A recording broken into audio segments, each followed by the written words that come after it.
like this. Hit it. The Roger Report live morning show, weekdays at 9 a.m. Say y'all, I was on Roger's panel a few times and I couldn't take it. The heat. I got out the kitchen. It was hot. I was sweating. I had to get out. He's Roger, and he's right. Check this out.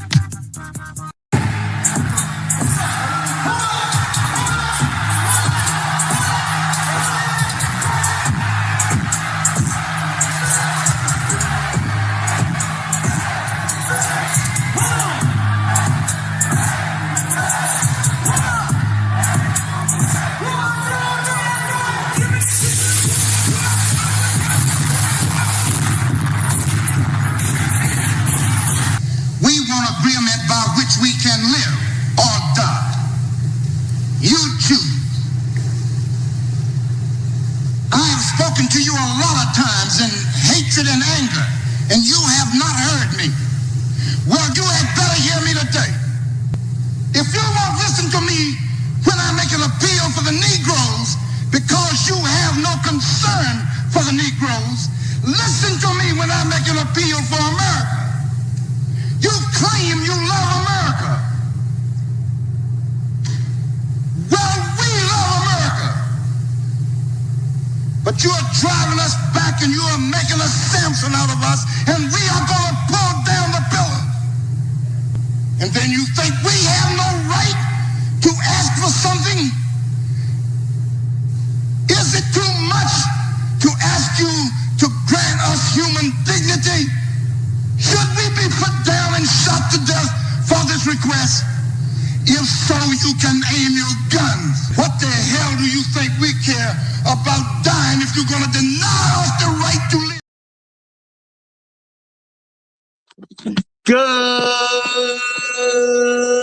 Good morning, folks, and welcome to another edition of the Roger Report Live, the best show on social media. If you are new to the channel, go ahead and take a moment out to hit that like button, because this is where you're going to find the best content on social media, and you don't have to worry about it because you're going to have me right here to make sure that happens. And if you've already been coming to the channel for a while, then go ahead and hit that like button, because you already know what time it is, and you know that this is where you're going to get the best content on social media. It's not a mystery to you at this point. You've seen other people do it. You've even seen some people do it well. But what you have not seen is anyone do it quite the way I do it. So make sure you hit that like button. And everyone, yes, everyone, take a moment out to share the content, y'all. There are so many people who need to get great content like this. And it's just a small thing you can do to help the world be a better place. And isn't that what we want at the end of the day? Don't we want the world to be a better place? Of course we do. So share the content out. Share it through your social media. Share it through word of mouth, or even text someone's phone. But do what you got to do to help spread the word. All right, folks, today we are back with another very interesting topic, which is what we do, y'all. That's what we do over here. Today we are going to be dealing with something that a lot of people thought we probably never would. And a lot of people never deal with enough. We're going to look at Black Patriarchy versus Jim, Jane, and Keisha Crow. The battle continues, y'all. Yes, the battle continues. Because this has been an ongoing battle since slavery. Okay? This has been an ongoing battle since slavery. And unfortunately, based on what I can tell, the more we've been away from slavery, y'all listen closely. The more we've been away from slavery, the more we've been away, the worse Black women have gotten. Okay? Yeah, that's probably hard to digest. But the more we've been away from slavery, the worse Black women have gotten to be. But before we go too far into this, I want to say, first of all, shout out to all the people who give me views on a regular basis, because y'all make the fam around here. So glad to see y'all in the building. Glad to see y'all in the building. Also, shout out to the people who hit that like button, because, that's an extremely important thing to hit that like button, y'all. It's an extremely important thing to hit that like button. Shout out to all the people who hype the videos up every chance they get. Y'all should know that that's a big deal around these parts. It's a very big deal around these parts. You got to hit that like button. Also, shout out to the people who hype me up every chance they get, y'all. It's a new way to show some love. So show the love and hype me up as well anytime you get the time. And keep in mind, y'all, it's never too late to do any of that stuff as far as hyping me up or hitting that like button or leaving a comment after the stream. You know, I will get back to you. It may take me a day or two, but I try to get to all the comments in a day or two. You know, I don't try to let them go too far. All right. I think the most I let them slide is like a week, but I try to get back to everybody. So use the comment section where you see fit. All right. And you know, I'm also gonna say, you know, if you making a comment, make it known that you've actually watched the stream, because there are people who comment and they don't even watch the stream. I just be eliminating those, because if you're not listening to the content, ain't no point in you leaving no message. There's ain't no point in it. So now, shout out to everybody who's chimed in, because when you start the show, it's always great to see a couple people in your chat when you're about to get started. But y'all know how it goes over here. There can only be one. So shout out to the Highlander of today's stream, my main man, the one, the only, the pit master himself, y'all. Believe it or not, it is my man, Chef Mike's Roundtable is the Highlander of today's stream. Shout out to you, Chef. Shout out to you. As Chef has, and as you should. Make sure you get a couple in, y'all. You got to get some of them Highlanders in. You got to. Shout out to my main man, Trail Bentley, representing as he always does. Hashtag long live habitual line steppers. Hashtag Negroes in the wilderness. Hashtag dignity over vagina. Hashtag Al Gore's babies. Hashtag Hell Hydra. Shout out to you, my brother. Shout out to you. We got Bruce on Wayne at the cool table. Glad to see you here. Glad to see you here. Elder Blood is chiming in. What's happening, my brother? What's happening, my brother? Great to see you. Floyd Thompson is here. Yay, yay. Good to have you. Good to have you. We got Mr. GQ Smooth in the house. What's going on, my brother? What's going on? Glad to see you. I'm listening. Is in the building. What's up? What's up? What's up? And Kunguru has pulled up a seat at the cool table. Glad to see you. Glad to see y'all. We gonna get started, y'all. We gonna get started. You know, this country has had this wonderful relationship with media. I would say that the United States of America has had a wonderful, wonderful, wonderful time. Wonderful relationship with its media. Okay? Because they would paint these wonderful pictures that just ain't going on. Just ain't going on. And as Black folks have been dealing in this country, especially since coming out of slavery, which started us right into Jim Crow, you know, people talk as if things have been harmonious, as if white folks took the loss of slavery easy, as if they just accepted that, hey, this very key part of my life is now missing. These slaves I used to have, I don't have. You know, I used to be in charge of these niggas. Now I got to make deal with these niggas. They ain't really take that easy, you know. And then, you know, there was a person who was growing up during those times, y'all, because you got to keep in mind, people are all humans during these different times that we talk about. It was somebody's son, somebody's daughter sitting there thinking that when they get a little older, maybe when they're 18, maybe when they're 21, maybe it is when they get married, that they was going to get their own slave. Mama and daddy was going to give me a slave.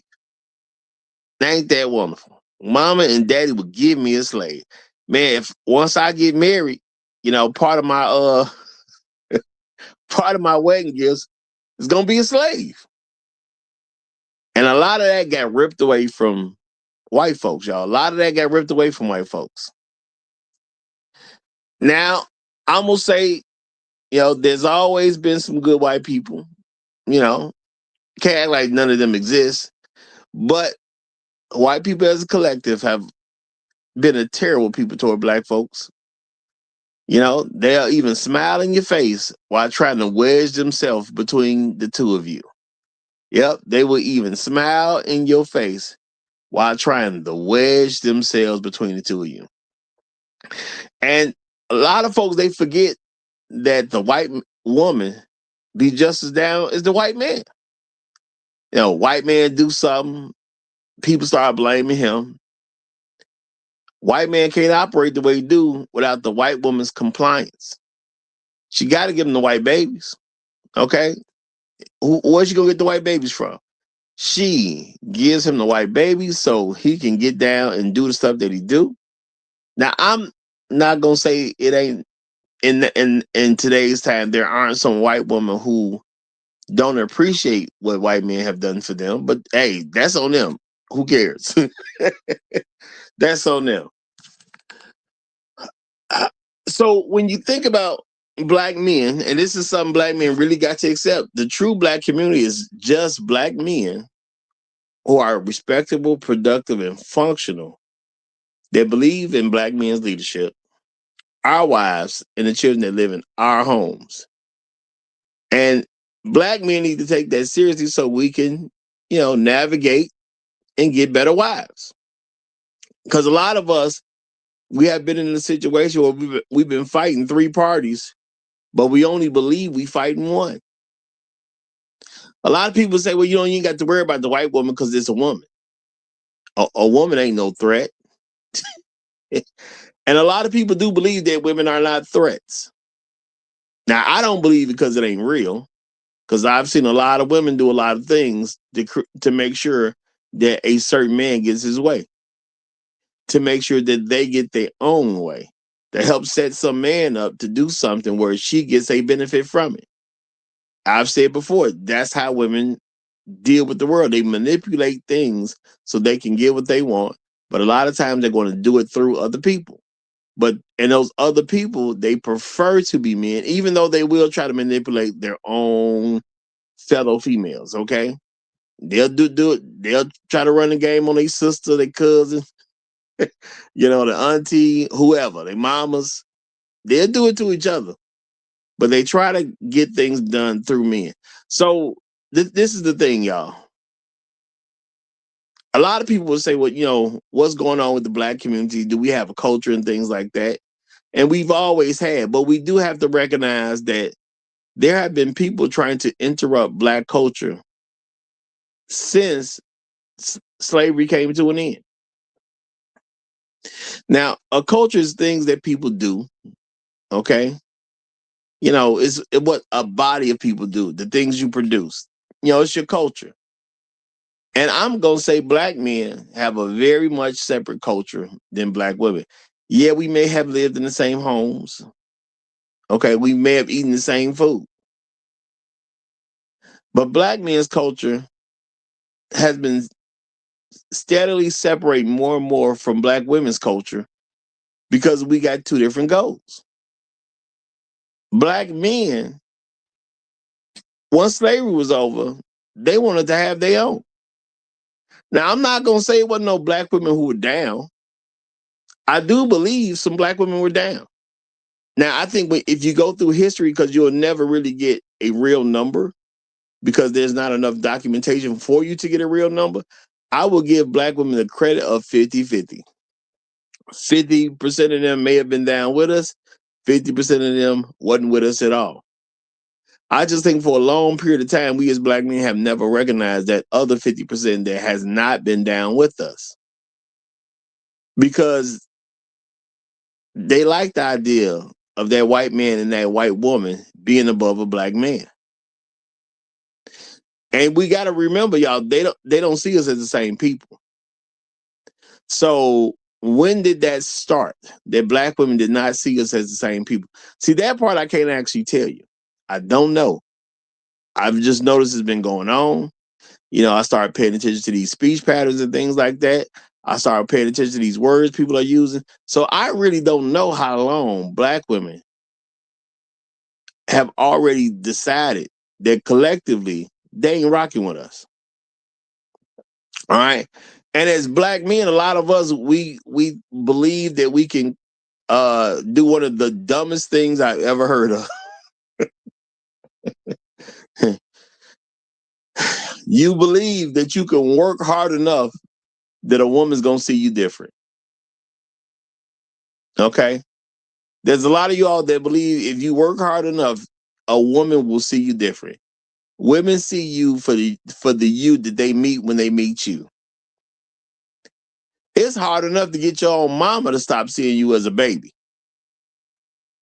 Women will tell you that. I don't care how old you get. You always gonna be my baby. Now, do they accept certain changes that come around from time to time? Yes, because they have to. They don't even have a choice. You grow up, you leave home. Mama has to accept that you left. That don't mean she's trying to see you different. It was a difference that was forced upon her. Now, some women will look at this in a good, positive way. But regardless of whether it's positive or negative, you got to understand what they see. And at the end of the day, they don't want to see you different. They want to see you as that little boy you've always been. Okay? They don't want to see you as a grown man. They don't want to see you as a person who can direct yourself, direct your own family, and truth be told, even direct her. Because oftentimes there's a time that's going to come when she's no longer with her husband. And that's for the ones who used to get married. Because marriage was cool back in the day. Okay, when we first got out of slavery, black women wasn't fighting against being married. They fight that now, but they wasn't fighting against that back in the day. So it is what it is. Now, shout out to Elder Blood. Elder Blood is chiming in. Appreciate the super chat, my brother. Elder Blood is chiming in saying, God warned black men about black women in Genesis chapter 6 and Revelations chapter 17. Just reminded the black man of God's warning about black women in Matthew 24 and 37 and Luke 17 and 26. Now, I know what he's referring to with chapter 6. I would have to actually look it up to see what he's referring to with the other ones. But, the women started dealing with the most accepted belief that I know of is that the women started dealing with the fallen angels and start having sex with them and producing children that were never supposed to exist. Which you can definitely see that as a woman. The other ones I wouldn't know offhand. Okay, the other ones I wouldn't know offhand. So at the end of the day, y'all, we got to see the world for what it is. And a lot of us, even though black women have been kind of turning more and more and more, because I do believe a good amount of them, or at least I'm going to say a fair amount of them, were really on our side once the abolition of slavery happened for the general public. Now, and I'm just saying it that way because, of course, you still can be a slave if you have a conviction. But for the general public, slavery came to an end. And I believe there was a decent amount of black women who was actually on our side at that particular time. Of course, our marriage rates was very high up. We were the most married people in the country, according to statistics. But things started happening and black women started, moving to the other side. Now, of course, it was always some that was always with the slave master no matter what. Slavery came to an end. They wasn't going to get that slave master up because they love white people too much. And let's keep it real. A lot of black women, they just really love white people. Just is what it is.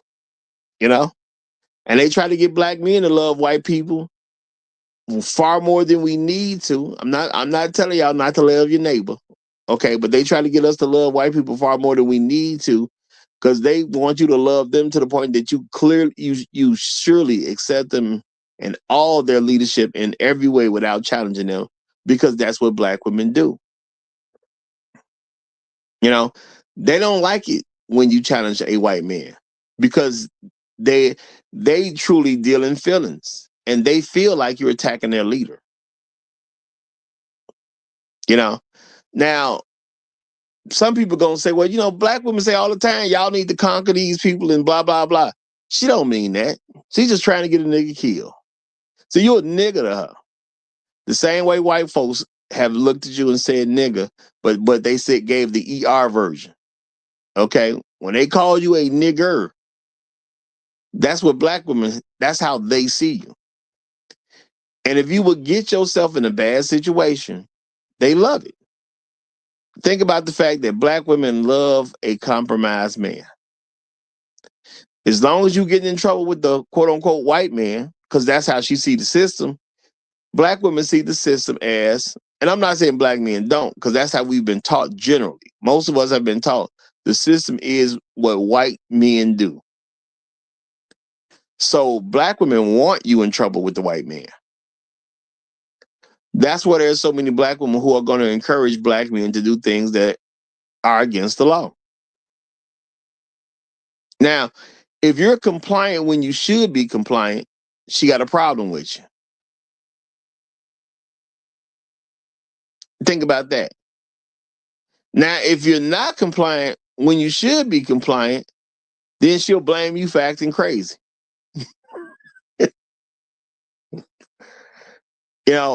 And truth be told, a lot of men need to get this, and this will help you understand why you see some of the things you see with some of the men that black women choose to deal with.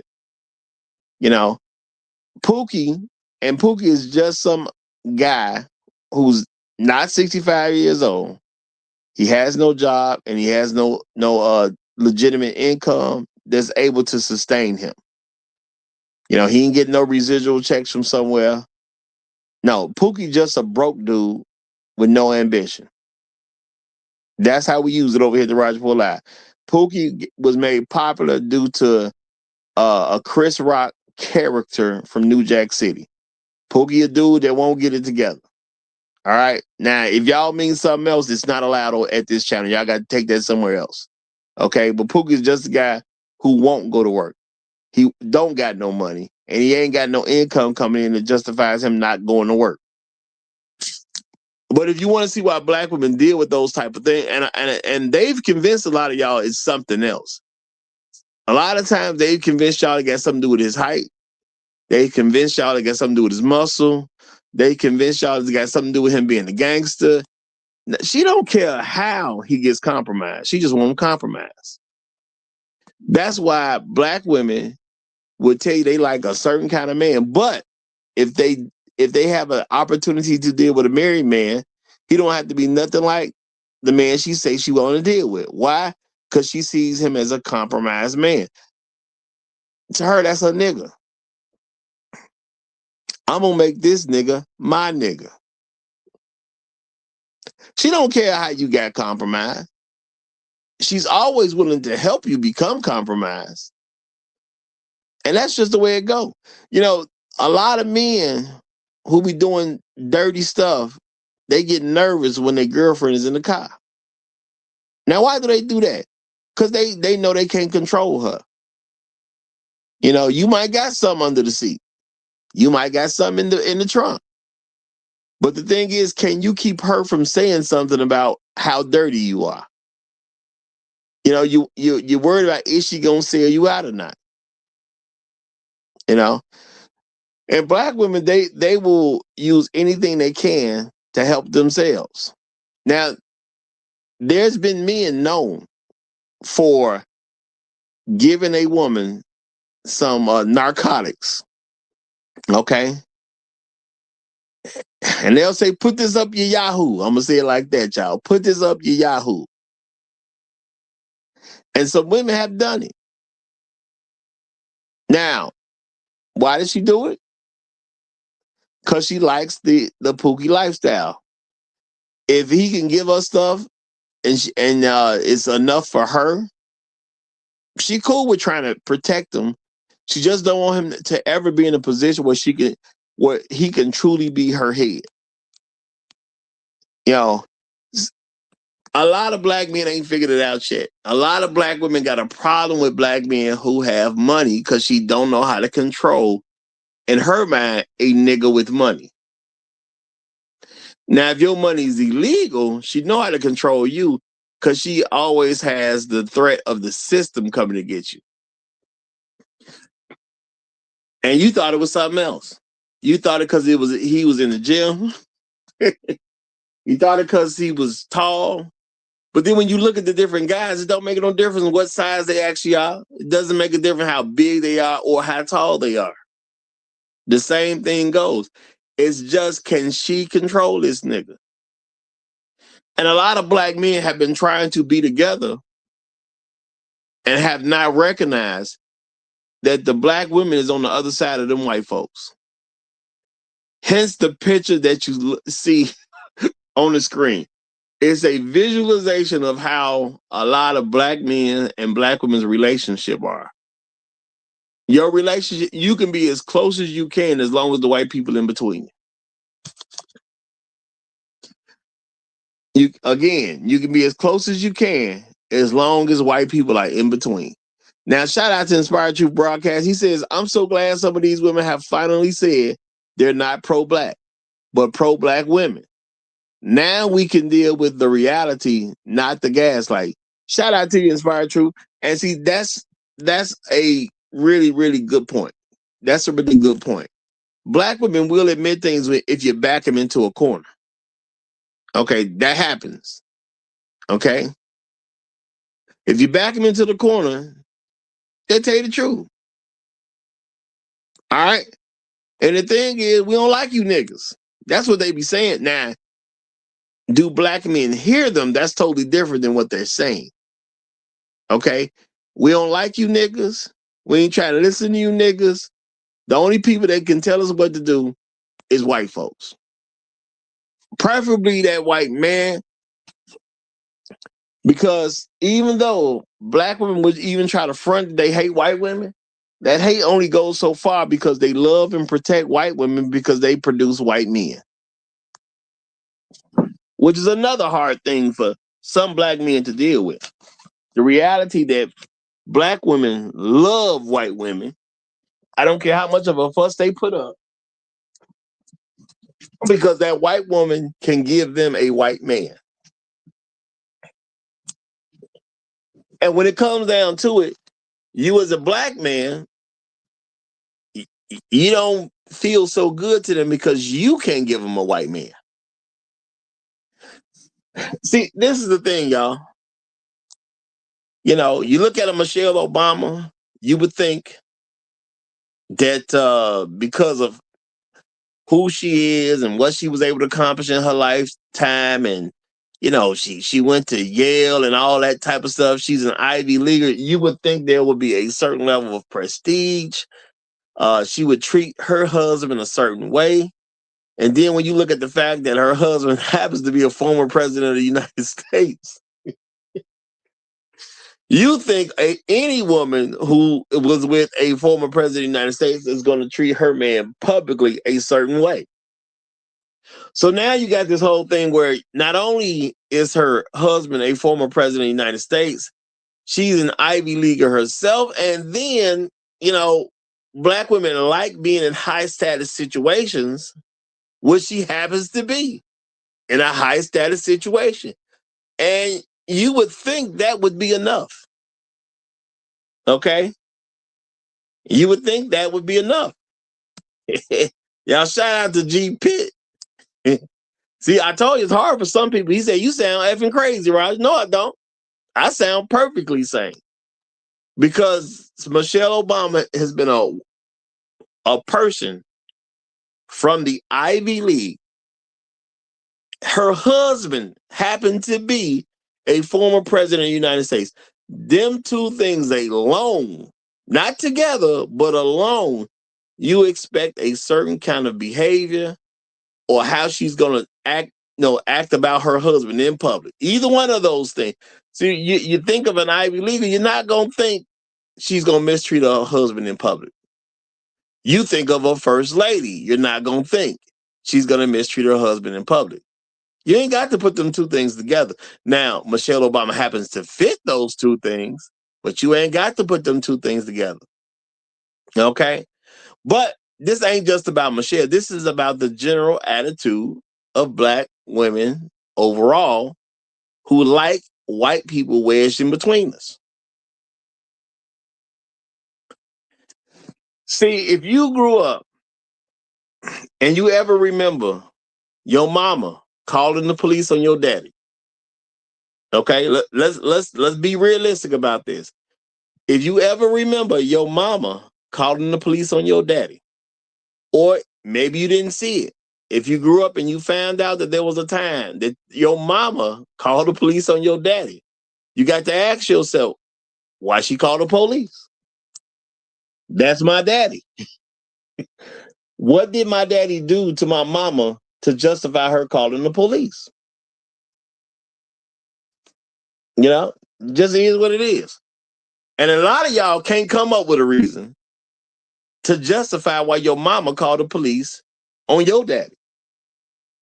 Now, some of y'all, yeah, you can look to outside people, but some of y'all, it happened to you personally.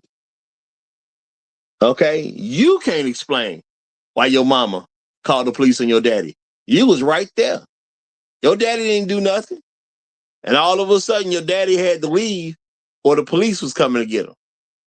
And some of y'all even had it where your daddy didn't leave, and the police got there with him there, and you had to watch your daddy leave in cuffs. Now, let's keep it real. At the end of the day, did your mama have to call the police on your daddy? No. But she wanted to let your daddy know who in charge. You think I'm not in charge? Well, I bet you this white man say I'm in charge. At least when it come to you. Okay? At least when it come to you. All right? That's just what it is. There's nowhere in the world you can quote unquote work yourself enough or get into something that's going to take away a black woman's vision of status. And see, a lot of black men, we buy into these nonsense concepts. You can't control how a woman sees status. You can't.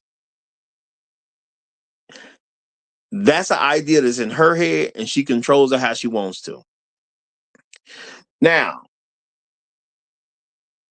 black men done did a bunch of things, okay? Black men done did a bunch of things that if black women wanted to respect black men, they would. It's that simple at the end of the day. It doesn't cost anything to respect a person. All right? It doesn't cost anything to respect a person. That's absolutely free. So when you get up and you go to work and you use money that you earned to help your woman and she disrespects you, some of y'all dumb enough to think it's because you don't make enough. That ain't got nothing to do with it, bro. She just don't like you like that. She don't respect you like that because you don't have the status of being a white man. And see, a lot of black men try to make it something else that they can control so they can beat it. That's called ego. All right? That's called ego. You try to make the thing something else so you can beat it. And I understand it because I'm a man too. Men like to beat things. We like to get past something. Even with video games. Why y'all think video games are so popular amongst men? Because we beat a level. We like to be able to dominate something.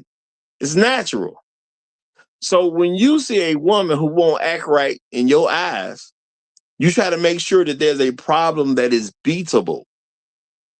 So you assign something to her that don't mean anything to her because you want to believe that you can beat that thing because of your ego. I done say it time and time again, y'all, you got to put your ego to the side. Stop trying to be egotistical about your woman. You don't control her. You never will.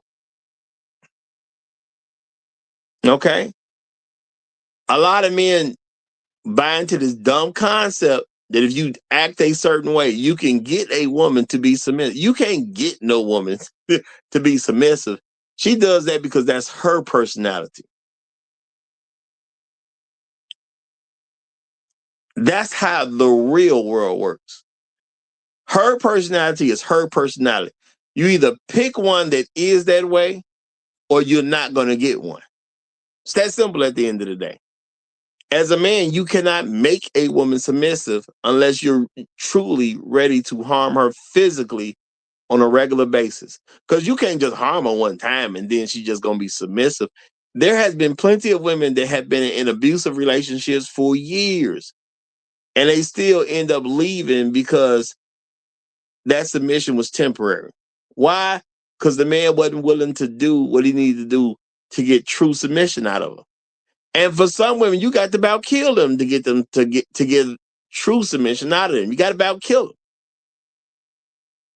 So unless you really about that life, you know, you might as well let these silly thoughts go. Because if you ain't gonna kill her, you know, if she's not receptive to you, you might as well just let her go. But see, a lot of men, because you've been raised by women and you believe women so much, that you believe if you can't satisfy a woman, there's something wrong with you as a man. Because that's what your mama told you. And your sister told you the same thing. And you asked your cousin about it, she said the same thing. And then you talked to your auntie, and she told you that too. You literally base your worth on what a woman thinks of you. And that's why Jim, Jane, and Keisha Crow has worked so well on black men for centuries at this point. We don't want to take time out to believe that Jim Crow, as we call it, it does not work without people being down for it. Now, who are the people that's been down for it? That's what you got to ask yourself. Now, let's also keep it real. Were black people thriving more with Jim Crow, or have we thrived more after Jim Crow has been gone? Got to ask yourself that, okay? Shout out to Black Guru Strikes. He says, appreciate the super chat, my brother. Appreciate the super chat. He says, profound statement. You cannot control how a woman sees status. That is something that bears repeating and recollection amongst black men. Hey, shout out to you, Black Guru. We're going to try to make sure that happens too. You're going to try to make sure that happens because it's something we cannot do. And it's something we're told over and over and over again that we can do. That's why men accept this nonsense about if I do this thing right or I do that thing right, she will act right. It's the dumbest thing on earth. Now, why am I saying it like this, y'all? Because I want y'all to really hear it. Because this ain't like it's the first time I've said it. This is like one of the dumbest things on earth. What do I know for sure as a person? The one thing I do know is I can control me. And unless I'm willing to about kill somebody, I can't control them. A lot of people, we act like we believe this, but then we don't show the behavior that confirms we believe it. I know I can't control other people. Okay? Now, if I really want to control somebody, what do I have to do? I have to be able to physically make them do X, Y, and Z. Now, am I about that life that I'm finna hover around some particular person 24 hours a day to make sure they're doing everything I told them to do? No, I'm not going to do all that because I'm never going to care that much. And that's just what it is. Now, maybe my own children to a certain degree, you know, but even that's not realistic because even your own kids, you don't be around 24 hours a day. You know, you got to go out and work. Got to make something happen. You know, so it's not even realistic, but we keep thinking that if we do this thing, well, you know what? If I smile the right way, if I put on this type of cologne, if I, you know, hit the gym a little bit harder, if I earn some more dollars, she gonna act right. Now she see you as she sees you.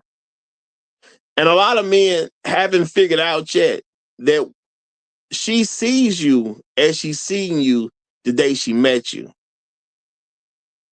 See, a lot of guys are befuddled because a black man could do a decent job with a woman for years and years and years. And a lot of y'all don't get it. Why can she do a good job for years and the woman just don't act right? Because ain't no growth with black women. Let me let y'all know that. Ain't no growth with black women. Black women see you as she see you the day she met you. Okay? From a general concept, you cannot grow with a black woman. Now, you can grow as a person, but that does not mean she's going to see you as a person that grew. Okay? What does that mean? See, you can develop yourself as a man. If I'm gonna tell it to you like this, y'all. If she meets you and you have no job, you could become a janitor. Now you have a job. You're quote unquote growing as a person. She still see you as a nigga with no job. Now you may say, well, that's impossible because you could start giving her money. You know, she was taking care of you because you ain't had no job. It don't make no difference. If you got a job and you start giving her money because she was taking care of you before you had a job, she still see you as the dude that had no job. Now, you could even start reading books. Hey, let's say you didn't have a high school diploma and you went back to get your GED. You're quote unquote showing growth. How does she see you? She still see you as a nigga with no job. Guess what, y'all? Will Smith. He done did all this stuff, all these accomplishments. Do you know how she see Will? She see Will as the same dude as the day she met Will. Okay? So this is the thing, y'all. A lot of us, we get confused because we believe that, oh, I met her when I was this age or that age, and at that time I was doing this or I was doing that, and you know, she should be happy because we done did this and we did. You can't grow with no black woman. She ain't gonna see it. See, you can grow for yourself. You can become a better person for yourself. You can read more books for yourself. You can change jobs for yourself. You could even start a business for yourself. For a woman, you cannot grow in her eyes. And the sad thing is black men don't want to face the fact that when it comes down to it, you can't make her see you different. That's why you got a lot of black men. Well, I'm going to say this. That's why you got a lot of men generally who get on the internet and they tell you all this silly stuff about women, about how you can make her do this and make her do that. If you want to improve yourself, you improve yourself for yourself. But understand, the day you meet a woman, that's how she see you for the rest of her life. Now, what does it got to do with Black Patriarchy, Jim, Jane, and Keisha Crow? What y'all think been happening? Okay? What do y'all think been happening? Which I'm gonna really get into in a hot second. But let me let me respect the super chat first. Shout out to Elder Blood again. Appreciate you, my brother. Appreciate you, my brother.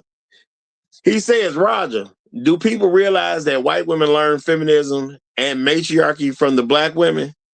African women took their supremacy to Rome and Europe for centuries. I'm gonna say probably not, because I haven't even necessarily heard that myself. I know feminism did not start in America. I do know that.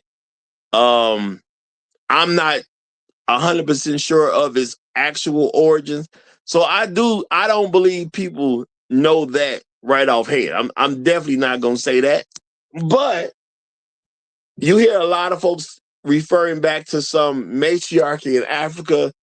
How much do I even really believe in that? You know, that's limited because, you know, matriarchies get swallowed. Now, I would say this, you know,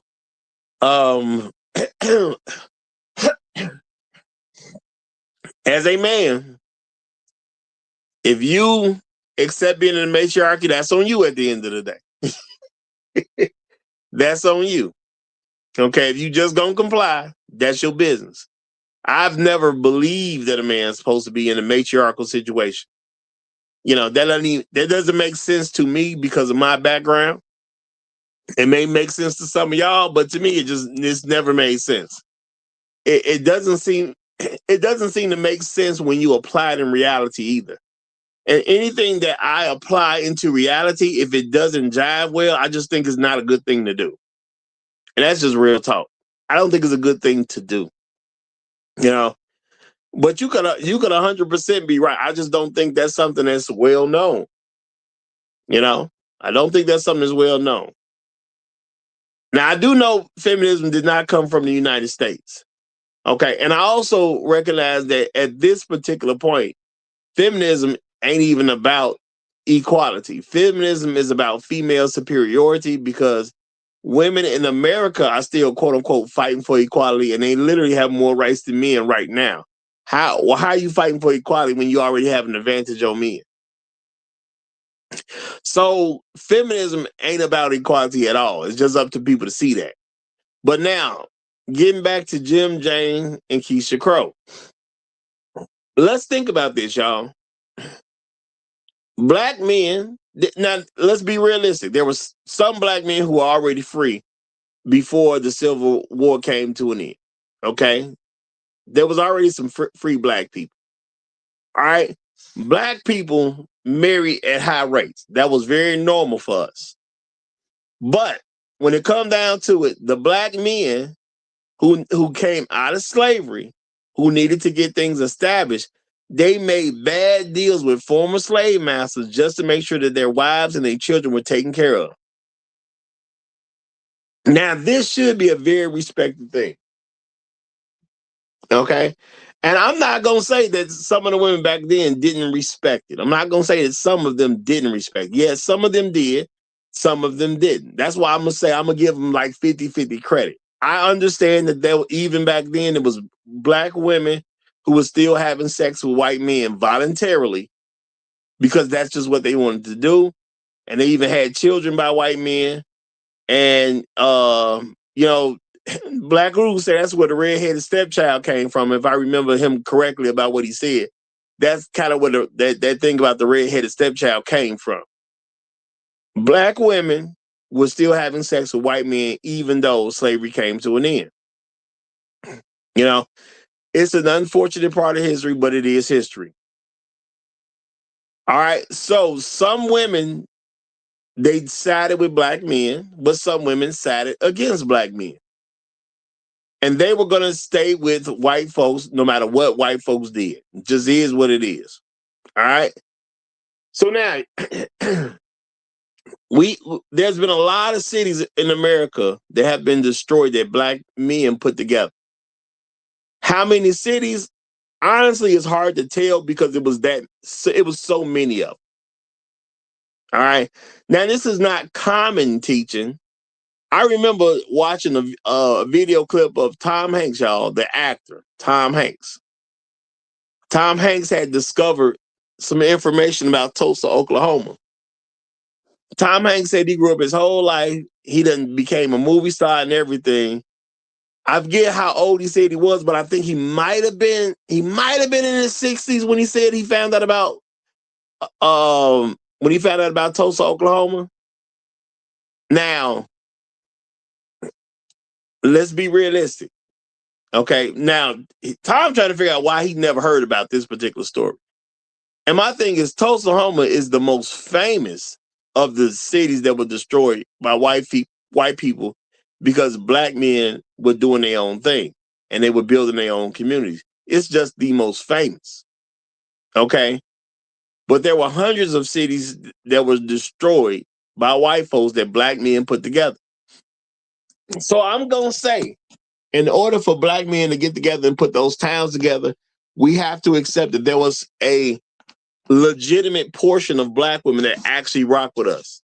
There was some legitimate portions. I just give them 50-50, but in order for black men to do all the stuff they had to do to get this stuff popping off the way they did, they had to have some black women who were truly supporting them.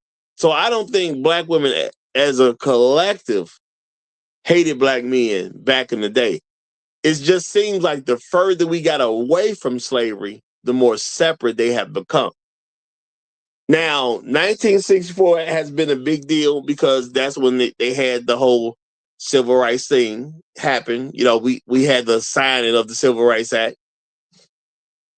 And a few years after that, white people start offering black women a way to be away from black men. Look, we'll give you some benefits if you will not be with that nigga. And people got all kinds of stories about what they think happened.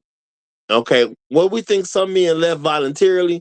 We think some men were kicked out. We think some of the women actually had the place and the man was still there, but they'll just hide stuff when they came around to inspect. Look, at the end of the day, however it happened, the women decided that they do not want to be under a black man. Now, you could say white people manipulated them, but at the end of the day, everything's a choice, y'all. Everything's a choice. Any one of us right now could decide to work for a bank, work our way up in the bank, and just to try to embezzle money. You know, what's to getting a few $1 million under your belt of somebody else's money because you learn how to work for a bank, work the system. Next thing you know, boom, you done stole multi-millions of dollars. We all got that choice. It's just about what you're going to do with it, okay? You know, shout out to Black who Strikes. Look like he knows a little something about what I was talking about. He said, I think when Tom became the grandpappy to a mixed baby, shout out to son Chet Hanks. Ha ha. He started expanding his library. Ha ha ha. Well, I guess that'd make you happy. That would, you know, I guess that's a good opportunity to do some of that. I guess that's the right. If you're going to expand, what better time to expand than a time such as that? What better time than a time such as that? That makes sense. That definitely makes some sense. Now, this is the thing, y'all. Again, the further away from slavery we've gotten, the more black women have leaned more toward white men and white women. That's what makes things very interesting. Now, see, y'all can say what y'all want to say, but see, the beauty of this is can't nobody change history.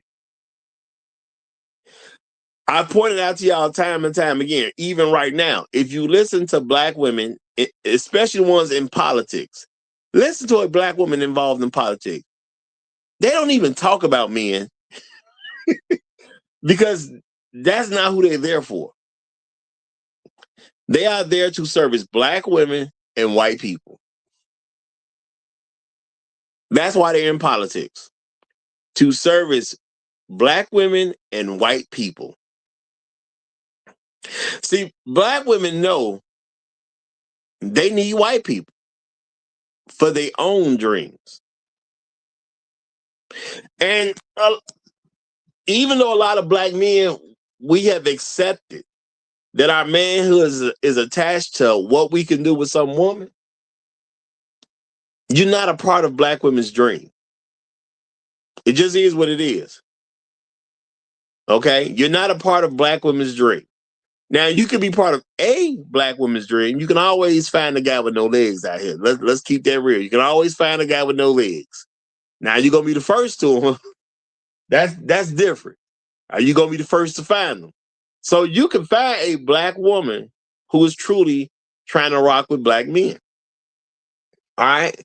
Question is, are you going to be the first to find her? Because most of those women are already gone. They're already married. They're already spoken for.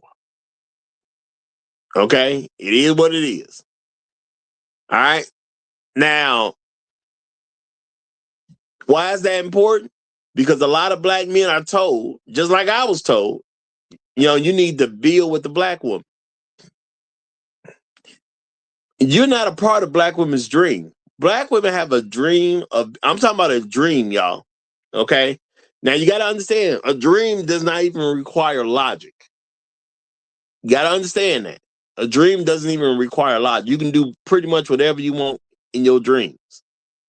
All right? If you are a person lucky enough to remember a dream, if you're a person who's conscious enough that even while you're dreaming, you start actually controlling things that are in your dream. And this can be done. I've done it myself. A dream, you don't even have to be logical in. You can do what you want to do. And black women have a dream. Okay, they have a dream of being with a white man, and they have a dream of white women serving their interests. It's hard to be against white people when your dream is to be with a white man. You got to think about that, y'all. Black women dream of being with a white man. Now, there was a little confusion going on. Some people covered this story. Maybe I will if I get to it or whatever. There was some white man, I believe he came from Russia. He went over to some parts of Africa and started having sex with a bunch of women in Africa. I've told y'all this white supremacist way of thinking is shipped around the world. That was just a slight display of it being shipped around the world. So he was some white Russian man. He went over to Africa and basically had sex with a bunch of women. And people felt some kind of way about it. And I'm sitting here like, why would you feel some way about it? If anything, you should have already known that those black women dream of white men. He was just a manifestation of their dream. That's all. At least part of their dream. Because, most of them do want to get married to a white man. Now, they couldn't marry the guy, but they could have sex with the guy. In their mind, that's something. Okay? Shout out to Great Black Reset. He says Ghana over 800 women. Now, I personally do not know the number. So if it was over 800 women in Ghana, I mean, hey, it is what it is. Not a biggie to me. Not a biggie to me. I mean, we had DJ Pope over here who slept. They confirmed over 700 women that he had slept with. I mean, it is what it is, man. Black women love them some white men. All right? They love them some white men. But see, black men, we get told certain stuff and we get told to buy into ego situations that ain't got nothing to do with us. So we would not be able to handle what is actually going on. There's black women are always trying to put a wedge between a black man and a black woman. That's why this picture is a representation, y'all. It's just a representation. But this is how it go. That black woman is truly on that white man's side. Just like in this picture, that black woman is truly on that white man's side. That white man still got his woman on his side, though. And that black man is trying to figure out what the heck is going on. That's how it goes. All right? Now, when you're going through Jim Crow, and women could tell white men on you, you a woman's husband, she could tell a white man on you. So the Klan will harass your particular family. They will harass your particular family. Why? Because she don't like what you're doing as a black man, so she will go have sex with the Klan and send them over to harass you. Now, what kind of loyalty is that? And you think the Klan problem is showing up because you, quote unquote, not complying with something, and all it was your woman didn't like what you said, so she went and gave them some pussy, and then they came to harass you. Now, you talk about cold-blooded, y'all. Can you be much more cold-blooded than that? I'm going to go give a white man some pussy so he will come back later on and harass my husband? Y'all saw, people throwing the word diabolical around. No, that's diabolical. I'm married to a man, but I'm going to go have sex with another man just so that man can get a bunch of his friends together and they can harass my husband. And I want black men to really ask themselves something. How come the further we get away from slavery, the more separate black men and women are becoming? Because, see, when you use logic, which most men are going to lean toward logic, when you use logic, how does this make sense? The whips ain't out no more, but she drifting further away. The whips are not out. Okay? She don't have to serve white people on her hands and knees. That's gone. All right? She don't have to feed white people's babies with her own breast. That's gone. All right? She can actually own things. She can actually have her own dress that no white woman can just take from her. Okay? She actually can live in a home in a safe neighborhood with her husband. And ain't no white man gonna come in there in the middle of the night and make the husband, quote unquote, go away while he has his way with her. That stuff ain't happening. So with life steady improving for them, how come they are more and more distant when it comes to black men? And y'all get the likes up now, because I'm definitely over here cooking. So y'all need to get them likes up. Real talk. Real talk. Okay? You know, now I know everybody ain't gonna like me. I do know that. So I ain't looking for 100% on the likes, but let me get 75 out you. Let me get 75 out you. I should never be less than 2/3. I'll say that. I should never be less than 2/3. But let me get 75 about you. Okay? Because ain't nobody telling this the way I'm telling it, because I'm telling it how it really go down. All right? So let's respect it. Okay? Let's respect it. All right? Now, inventions have been made. Conveniences have been made. The work is not the way the work used to be. A lot of us live in major cities now. That black woman is not out in the fields doing no cotton. She's not picking no cotton. Okay, shout out to the ones that still do. But the average black woman is not in the field picking cotton, and the key part, she ain't picking cotton for somebody else. Now, if you're a farm owner and you picking cotton because you own it, more power to you. I salute you big time. Okay, but the average black woman ain't picking no cotton. The average black woman ain't in no white people's house serving them like a slave. Now, there are some people who still may be doing some maid services, but they getting a decent amount of money for it. You know, they may be doing certain things at home, but they getting paid. They ain't doing nothing for free. Unless they want to. They ain't doing nothing for free. Unless they want to.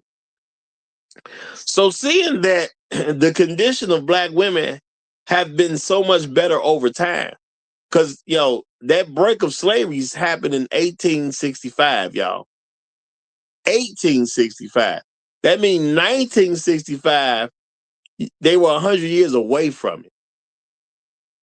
They were 100 years away from that. And that was in 1965. We in 2025. 1965 is now a long time ago. Okay? That's over 50 years. Okay? So how come black women are more compliant with white folks today than black men? Why would that happen? Now, a lot of black men, because they love black women, I'm going to say y'all do it out of love. Okay, you do it out of love. The ones who do it, you do it out of love. I get it. It's not the best way to apply love, but you do it out of love. You make a bunch of excuses. That's what you do. Well, the problem is you black men ain't gave this black woman X, Y, or Z. Black women love a nigga with nothing. I mean, that sound good. I give you that. It sound good. But black women gravitate toward a nigga with nothing because that's how she see him. They gravitate toward a nigga with nothing. And there's very simple things that black men should be able to put together to see while there's certain conditions going on. You, as a black man who is functional, productive, respectable, and believe in black men's leadership, you are trying to live a patriarchal lifestyle with your woman. And when some of y'all get this way, especially younger in the game, we believe that the black woman's supposed to come and be down. Bro, she ain't down with no black patriarchy. She just not. She never was. And you know what? She may never be. Not from a collective standpoint. Now, if you want a black woman who's truly down with a black man's patriarchy, you're going to have to, quote unquote, find the guy with no legs. He out there somewhere. If you look long and hard enough, you'll be able to find him. But are you going to be the first to find him? Okay? Meaning, you might be able to find a black woman who's down with a black patriarchy, but are you going to be the first to find them? And realistically, you won't be. Because it just ain't enough of them. Realistically, you won't be. Shout out to No Placeholder. Thank you very much for the super chat, my brother. Appreciate you big time. Appreciate you big time. All right.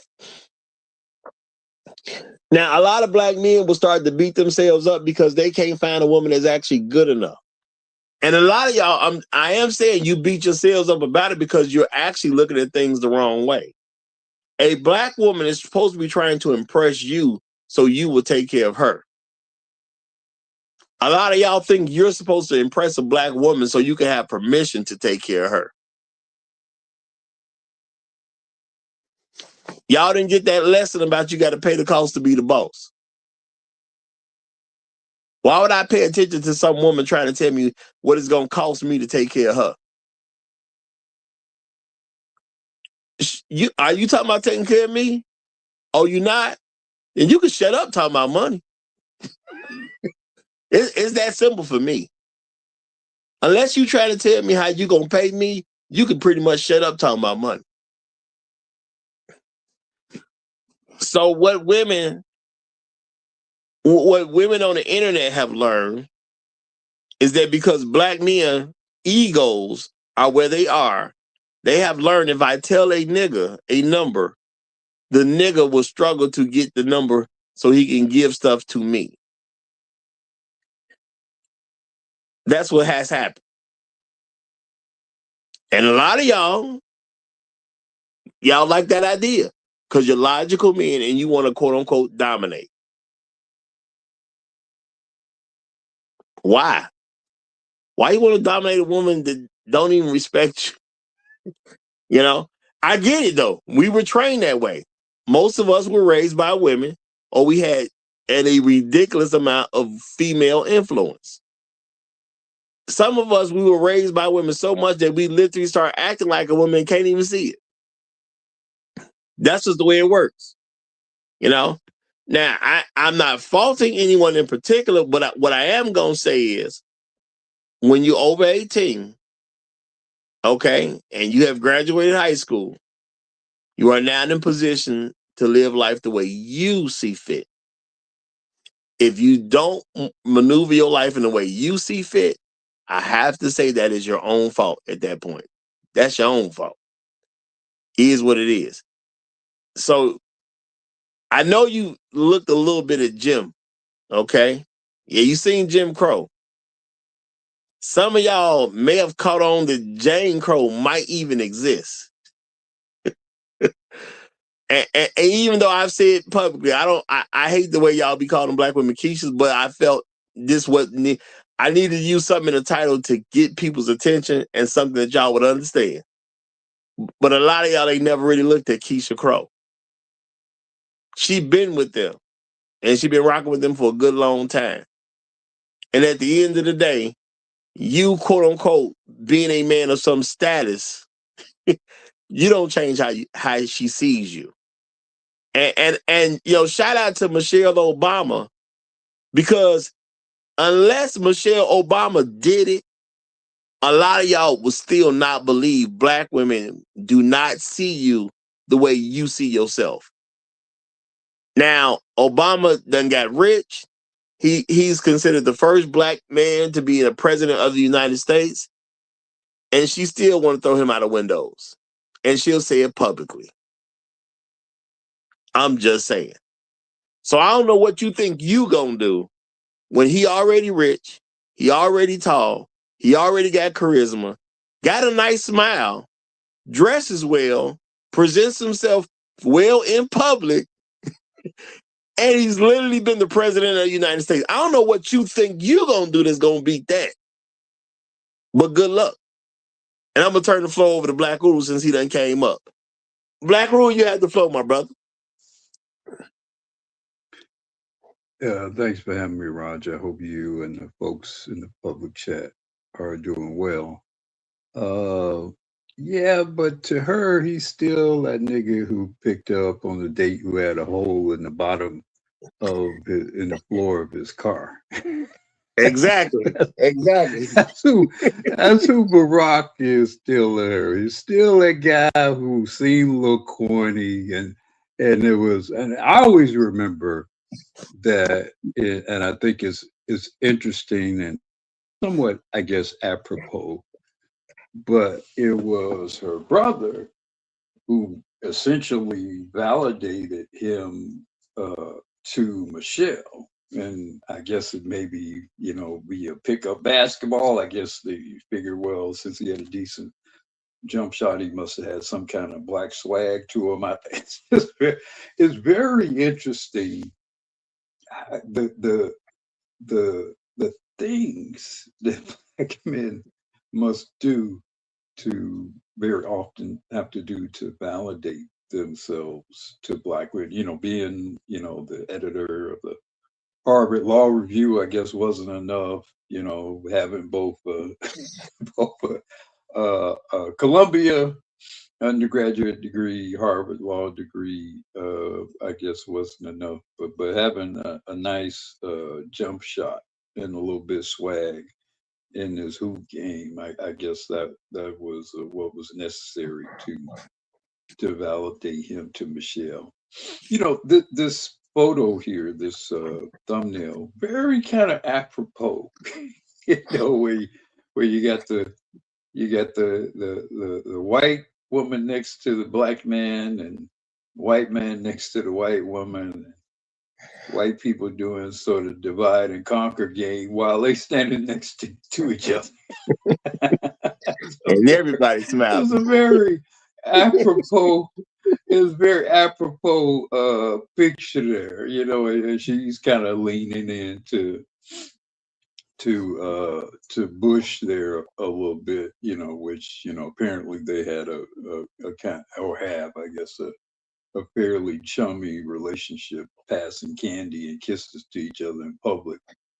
So, but yeah, it's just, I do want to talk, and I'm going to maybe talk more about it later. I do want to talk more about this whole notion of the Black patriarchy, though, and what that is supposed to be, I guess, in comparison or juxtaposition to what you're presenting here. But maybe I'll wait.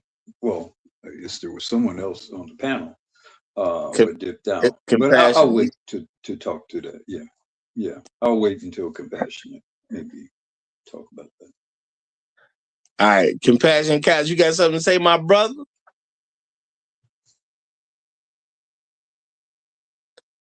All right, Compassion Cats going once. Yeah, can you hear me? Can you hear me now? Okay, we hear you now. Okay. Yeah, my bad. Nah, bro, y'all funny as hell. I'm sorry, Uru. I was dying laughing when you said she was still holding him against that floor, the hole in his floor. Oh my God. She made a point of mentioning that, and to interrupt you briefly, because to emphasize the point, she has made a point of identifying things about him that would likely embarrass many men. Right. She's made a point of that. So yeah. I mean, and that's a sort of a feature of their relationship, presumably has been a feature of their entire marriage. I don't know the person. Yeah. But no, Roger, you was right. I mean, a lot of guys wouldn't have believed it, and we wouldn't have, been no better example is Michelle Obama to prove your point of that. It's no attribute a black man can acquire to really trump, the average black woman's, African American black woman, or really black woman globally's deep desire for whiteness and white status. And you could have the best smile. You could be Harvard Law.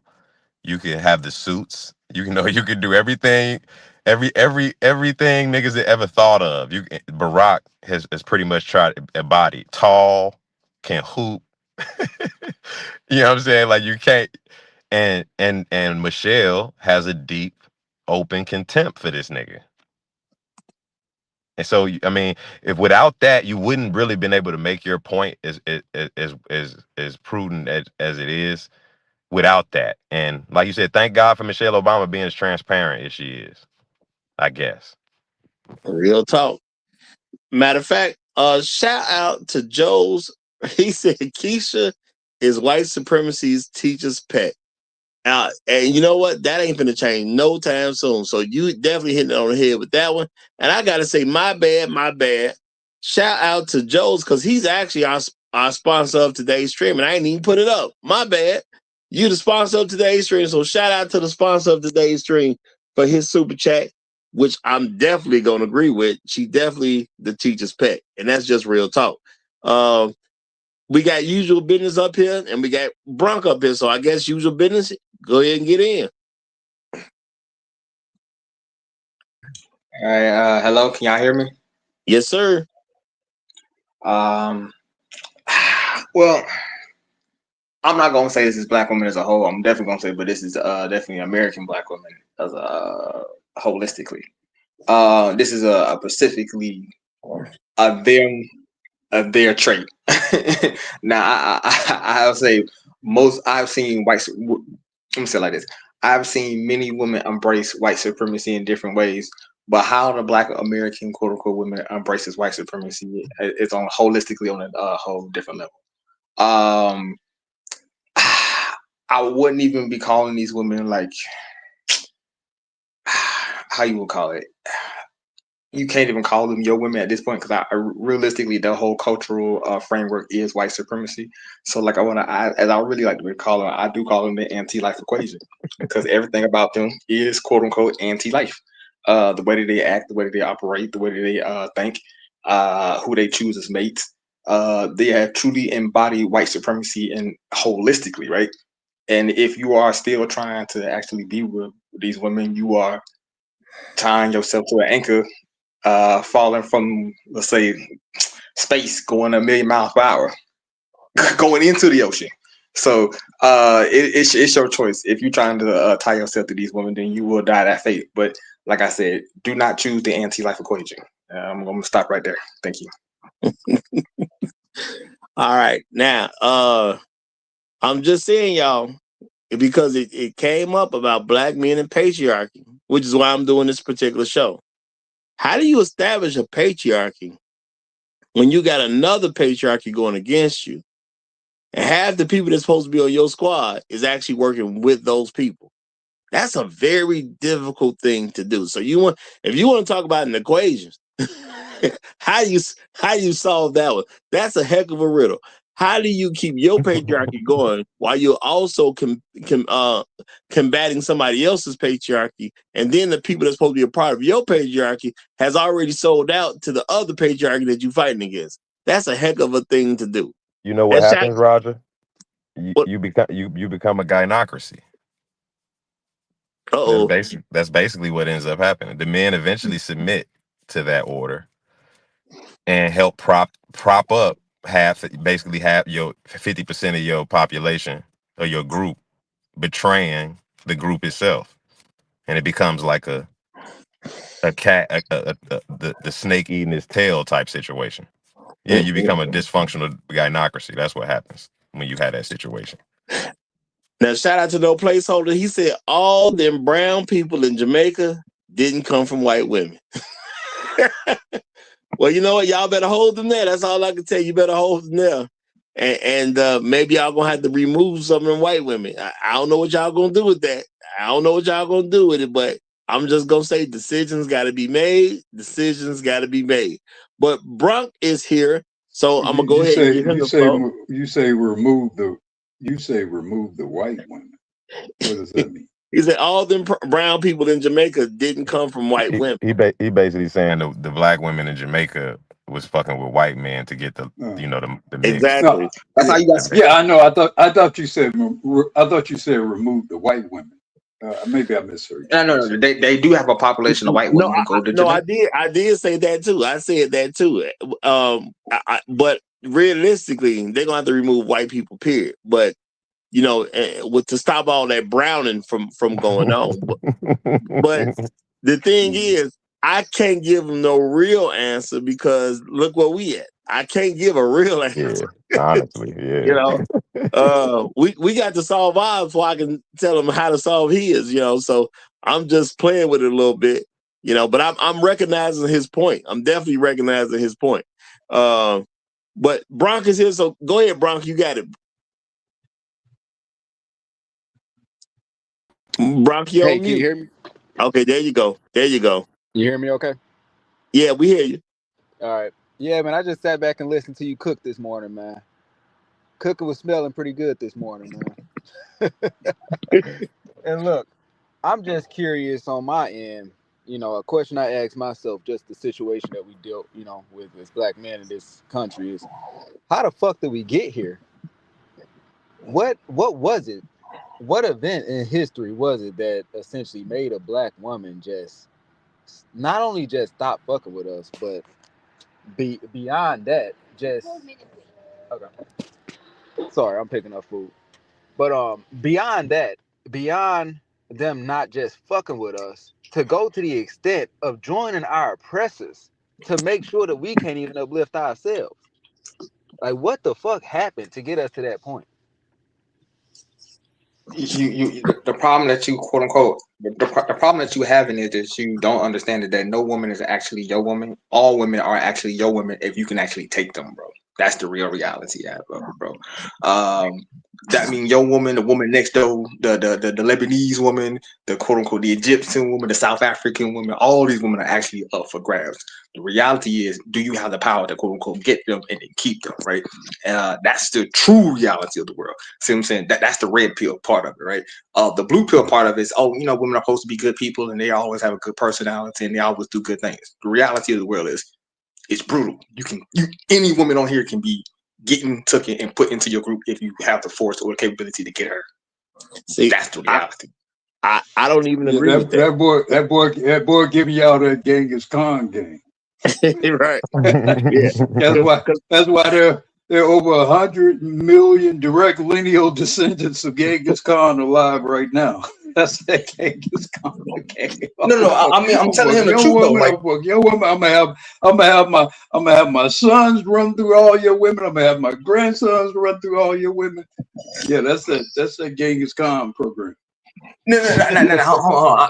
It's not necessarily that, but I'm telling him the actual truth because most people live in the blue pill reality that quote unquote women are good people. No, women will go with whoever is in power, right? So that means so let's say you had 1,000 women, and if I hit you across the head, bro, and I'm the new king. Bro, they don't give a damn if you was the best king in the world and you was like it ain't Lion King where what is it Mufasa's wife what was she? She holding the pride down, and no. When new King Scar get in, bro, and whatever thing he's setting up, it's what he's setting up, bro. If he's setting up some diabolical shit, it is what it is, bro. Yeah. Now, shout out to Landon. He said we were never a consistent ethnic group. Segregation just forced us together. That is true. Now, this is the thing, man. At the end of the day, what black men don't accept is women just do what they want to do. They don't even truly care who's in power. They care about what they can get. If a person in power can give it to them, they'll take it. If a person who's not in power can give it to them, they'll take it. They do for themselves. And the thing is, we want to believe that black women are going to just simply participate in a group because the group is available to participate in. That is not real life. Okay? Women will murder kings. It just is what it is, y'all. So when it comes down to it, the only women you have is the woman that's down for you. There is a reason that's about 75% of black women are not married right now in America. Nobody wants to marry them. How do black men deal with this? we listen to women make excuses saying that it's some black man's fault that they're not married. It's plenty of people in America. People talk as if only black women can marry. I mean, like as if only black men can marry black women. They can get married if none of us marry them. We are only 6% of the country. They don't need us to marry any black women for all black women to be married. So it ain't got nothing to do with us. But see, that's facing a reality that's uncomfortable even for black men. And I'm gonna say it comes out of our love for black women. Collectively, it comes out of our love. But the thing is, we've been trying to establish a patriarchy for a long time that black women have been steady going against the whole time. But we have not seen them as trying to go against our own particular patriarchy. Because how can these things work unless black women are... How can you not have a black patriarchy unless black women were helping white people stop it? Think about that. Can I say this real quick? Go ahead. See, I don't look at this stuff through the eyes of relationships. I look at these things through the eyes of warfare, right? When I tell you, I read the phrase, everything is what's it? Everything is good in love and war. How the phrase go? Everything is fair in love and war. All is fair in love and war. Yeah, right. And when you truly understand what that means in warfare, they'll lie to you straight up to your face. I promise you, bro. We didn't blow up that bridge. Of course, we blew up that bridge. What I'm saying is the bridge was blown up, but who blew it up? It was the white man there. It was a white woman there, and it was a black woman there. All three of them have consistently been against a black patriarchy. All three of them. Yeah. That's why I say that if you look at it through the eyes of the warfare, right? One of the most beneficial parts on the board is the spy. The spy is one of by far the most damaging and the most powerful pieces on the board outside of the general himself. Well, I think in our case it's different. I think black women don't even have to act as a spy. I think we have to, to answer the question of where did it go wrong. I don't think it ever went wrong anywhere. Like, I think somebody just dropped a super chat, and that's the facts. We weren't actually ever an ethnic group. For real. True. Right. Since we got here. So we start from this premise or this narrative that we've been struggling together as an ethnic group on the plantations, and then we got off, and then we were struggling through Reconstruction. Exactly. And but no, the reality is we're essentially women came 100 years later after the slave trade. Right. Like, we weren't even... So we got to recontextualize the narrative that we operating on, and then things will start seeming a lot clearer. We weren't ever a functional ethnic group. We were a survival unit. I think what y'all are doing right now is using too much logic to justify something that's really about a feeling, and which I'm gonna explain in a second. Shout out to Inspired to Broadcast. He said, "Forgot the con game, go with the." Excuse me. I think he meant to say, "Forget the con game. Go with the con game." I see what you're doing right there, brother. I see what you're doing right there. I'm gonna say this, y'all. When you look at the facts, we were far more together right at the end of slavery than we are right now. See, we think that because of slavery, something happened to us or whatever. And a lot of people have been making this excuse for a long time. They even started calling a form of PSD post-traumatic, post-slave traumatic syndrome or whatever. They start giving the names and everything. Okay, I ain't super well versed in all this type of stuff. But at the end of the day, all it was black people was together. And we started getting separated the further we got from slavery. I'm talking about time. The further away from 1865 we got, the less we have been together. Well, let me push back on that. I think you're saying equivalent to us all finding ourselves in a prison together and saying we together. No, I don't think we were ever, when we got off them plantations, we got out of a prison that we had all been together in by force. Got off. We lost you. Yeah, but he went out, bro. Damn. Yeah, I'm saying we lost him. Yeah. I mean, I compassion. I mean, I think I know what compassion was trying to say. See, and here's the thing, we don't really know. We can only know the behavior of a woman. We can't really know her heart and spirit and motivation, especially not over time. Now, we had a certain circumstance that we've gone through different sorts of circumstance and environment that beget certain kind of responses. But as we've seen, as the conditions have changed, their behavior has changed. Their motivations has changed. Their loyalty has changed. So, Roger, when you say we were more together, post slavery, that's true. But what really were their options? Also post slavery, when the Union soldiers went through the South, slave women were spreading their legs all over the place. So those were the same women who a year, I guess, or so later, maybe, or less or whatever, married some black guy and became part of maybe some small town or whatever, and maybe there was some progression along some community, and then the conditions change again. Then later you have Jim Crow, and then you have a different kind of behavior then. So, part of the problem with using the past to assess the behavior and the character of the women is that you have to accept the fact that their behavior is, even loyalty, is very situational. And history has proven that. But to be fair, that is not at all unique to Black women. There are myriad examples of the same or similar sorts of behavior amongst other groups of women. Obviously, we speak most famously of the French women during World War II. So it's not unique to Black women, but the fidelity of women in general is situational. No. Whole Man, you fast doing this, got a super chat. Whole fast got a super chat. Shout out to and I got a new person I got to get into. Shout out to Kunguru. He says also essentially different plantations had different cultures, Scottish masters versus British, etc. So yeah, no real cohesion. Now I'm gonna say this, y'all. Those things are part of the things that you factor in. I'm gonna say Black women have been pretty consistent.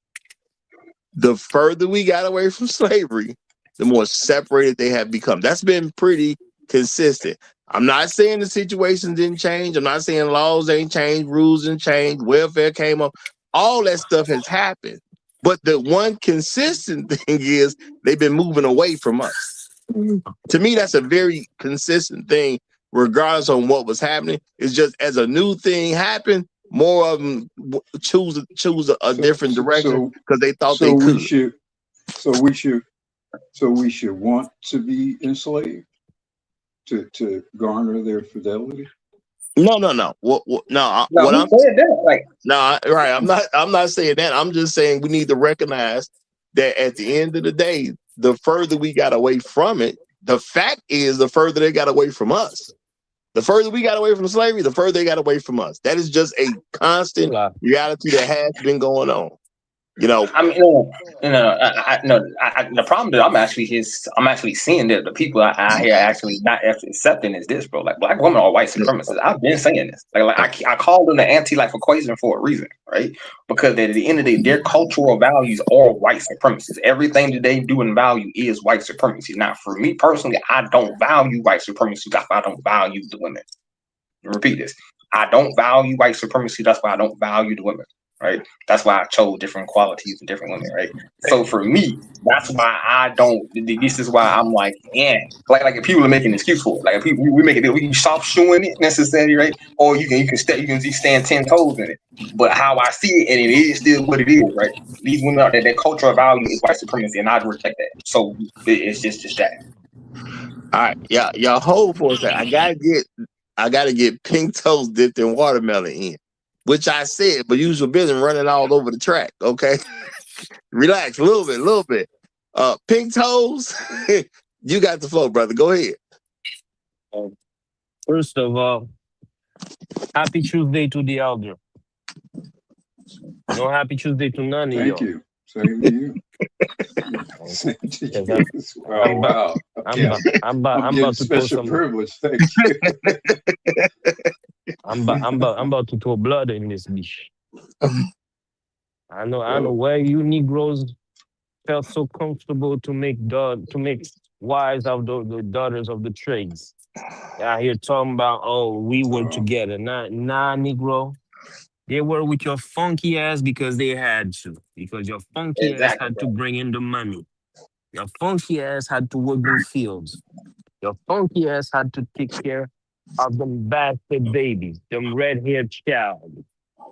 All that BS, all that good jazz. Okay? Your funky ass was supposed to take care of the white man's nut. That's why they were with you.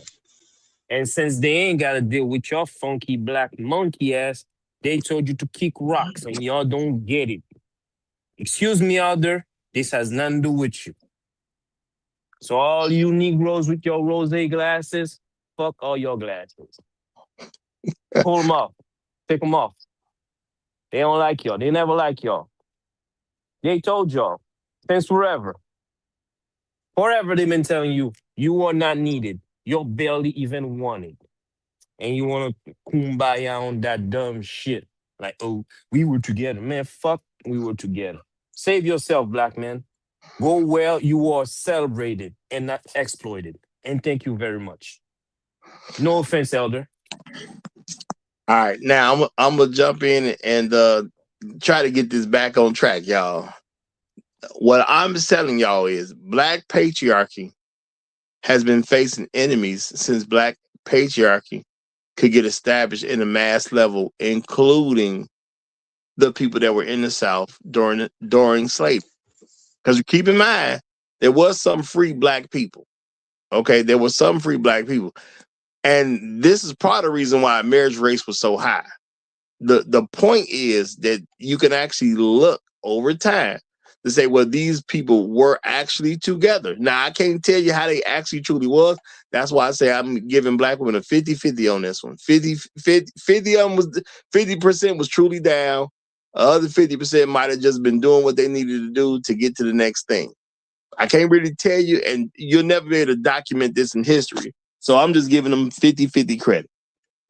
At the end of the day, as we have gone and we have established patriarchies, yes, white folks did come in to destroy things. We can't remove that from them. But at the end of the day, we were in a situation where you had to rebuild. If you cannot rebuild because you don't have women there, at the end of the day, you have to accept that the women are not part of yours. That's why the marriage thing is important. A lot of people don't get it. You think marriage is just about two people. No, a marriage is going to be about a community of people that can build things for themselves and their own, which is why I've said time and time again, the actual real black community is the black men who are respectable, productive, and functional, that believe in black men's leadership, and the children that live in our home. When you are no longer part of that, you are no longer part of us. But that's tough for people to accept. Because at the end of the day, if you had women literally going out to, quote unquote, sleep with clan members so they can go back and check their husband or spook their husband, that's not a woman who was doing anything out of loyalty to a black man. That was a woman trying to do as best she can to manipulate what was going on at the time to control a black man. And that's why today you have people who ain't doing nothing with themselves, and women will flock to a guy, not because of the way he looks. It's just because he happens to be compromised. Now, you could be a compromised man, and this is what's tough for black men to accept. This part I believe is really tough. So you can be a compromised man and happen to be tall. You can be a compromised man and you might have some green eyes. You could be a compromised man and you in really good shape. And as men, we look at the fact that, oh, it's the green eyes. It's the fact that he's tall. It's the fact that he's in good shape. That dude, they never had an interest in that dude until they found that he's compromised. Now, it's you're compromised, and what goes with you being compromised that will start to divvy up what woman gonna want attention from you. But you got to be the compromised man first. That is why so many men who have not been in compromised situation has had so many problems with black women over time, especially even up to the point of getting married and getting divorced. Your refusal to be compromised bothers them. And that's why you have such a difficult time with black patriarchy. And that's why black women will even divorce to remove kids from being under your leadership. Whatever women got to do to get them kids away from you, they willing to do it, even if they got to kill them. Hence why you have so many abortions. If I had this nigga baby, he gonna try to rule. This baby gotta die. Now y'all may accept that, and I'm not saying you have to, but it ain't gonna change whether you accept it or not. That's what they own. But I'm gonna get the floor to Sims since he done came up. Sims, you got it, my brother. Peace, fellas. Happy Tuesday. Can y'all hear me good? Yes, sir. All right. Peace to the chat. Thanks, Roger, for having me up. I just got to give a quick disclaimer. I'm coming on educational purposes only. All right. I have to ask, when did the black man ever have a patriarchy in America? You've always been compromised from my point of view. You had a woman that wasn't backing you. You had white supremacy on your neck, for real, for real. This shit y'all complain about in 2026, this ain't white supremacy. That the stuff they was going through was white supremacy and racism and all of that. This shit right, this stuff this is chocolate pudding with whipped cream and sprinkles on it right now. So I have to ask, you always been compromised. You ain't never had a patriarchy. And I'm listening to the fellas. I respect everybody's opinion, everybody's thoughts, but fact is the fact. So I got my notebook out, and I just need somebody to help me understand when there was a patriarchy in America that y'all talking about ain't here no more, and black women messing up or whatever. So have we? And I end my statement right there. No, I'm saying black patriarchies were established. That's why those towns were eliminated. That's the exact reason the towns were eliminated, because black men went out and established patriarchies hundreds of times. So all them towns got wiped off the map because white folks did not want you to have a patriarchy. And now in today's times, there's just simply a different method of trying to make sure black men don't have a patriarchy. A part of that method is abortion. Another part of that message is divorce. And another part of that method is never getting married to a black man in the first place. All this is methodology so white men and white women can be in charge, because the truth is black women love that white couple because they want that white man. They just have an issue because they don't know exactly what they want to do with that white woman, but they got to protect that white woman because she can have that white baby. And without that white baby, she don't get white men. She's smart enough to know that.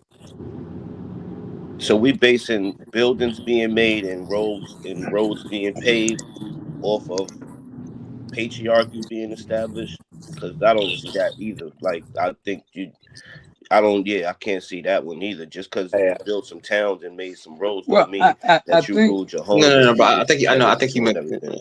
Truth teller, bro. I think you're doing it again, bro. Now this is Shark. I'm not truth teller. No, I think we do. I think we do have a terminology issue. You know, any real patriarchy is going to be maintained by the force of the law and the courts and the society. Absolutely. Any true patriarchy. So, I mean, you know, we've had de facto patriarchies, you know, or semi-patriarchies, or quasi-patriarchies, temporary, or pseudo, but they were all. That's what I said. So I mean, you've never really had in America a black patriarchy of any sort, because it was always under the risk of intrusion by white people and destruction by white people. Obviously, the most famous example of that being what happened in Tulsa, Oklahoma. So I, maybe we shouldn't necessarily quibble over the words. But I will say I kind of wince every time I hear that term for the reasons I think that Shark I think aptly notes, because there's never been a real Black patriarchy in America. In fact, America has made a point of that never actually really existing. Really, I mean, you didn't have a situation, for example, No, well, that a I think black man takes a black woman, a black man takes a black woman to court, and he takes the children, and he takes the property and everything, and tells that woman to go on about her business, or that black man denies that woman being able to divorce him or leave him, because that's what exists in a real patriarchy. So, but I don't want to, belabor the issue, because I know in general what we're talking about, but I do think it is important that we to some degree understand what a real patriarchy is, and then as we talk, we realize we're kind of using a term for lack of better terminology, because there's never been a Black patriarchy in the United States of America. It's never existed. No, I think what y'all don't get is that's literally the point. Every time Black men have done something to establish a patriarchy, it has been attacked. It's been attacked by white people, which a lot of people accept that white men attacked it. We don't think about the women because a lot of men have been trained to think that the women are innocent. No, it was the white woman too. You know what I'm saying? Everything the white man did, she was getting the spoils of it. She was in full support of what they was doing. Point blank. And then it came a time where it wasn't just them, it was the Black women joining them. That's why you don't have it. Because every person who tries to establish it, you got these three different entities coming against you. That's literally the point. Now, hold on. Let me read the super chat. Shout out to Inspired Truth Broadcast again. He said, how many of us have ex-girlfriends whose first real boyfriend was some type of criminal? Food for thought. Think about it. Compromise is the archetype. And I'm going to say that is the prevailing archetype amongst Black women, because I don't care how high they go up.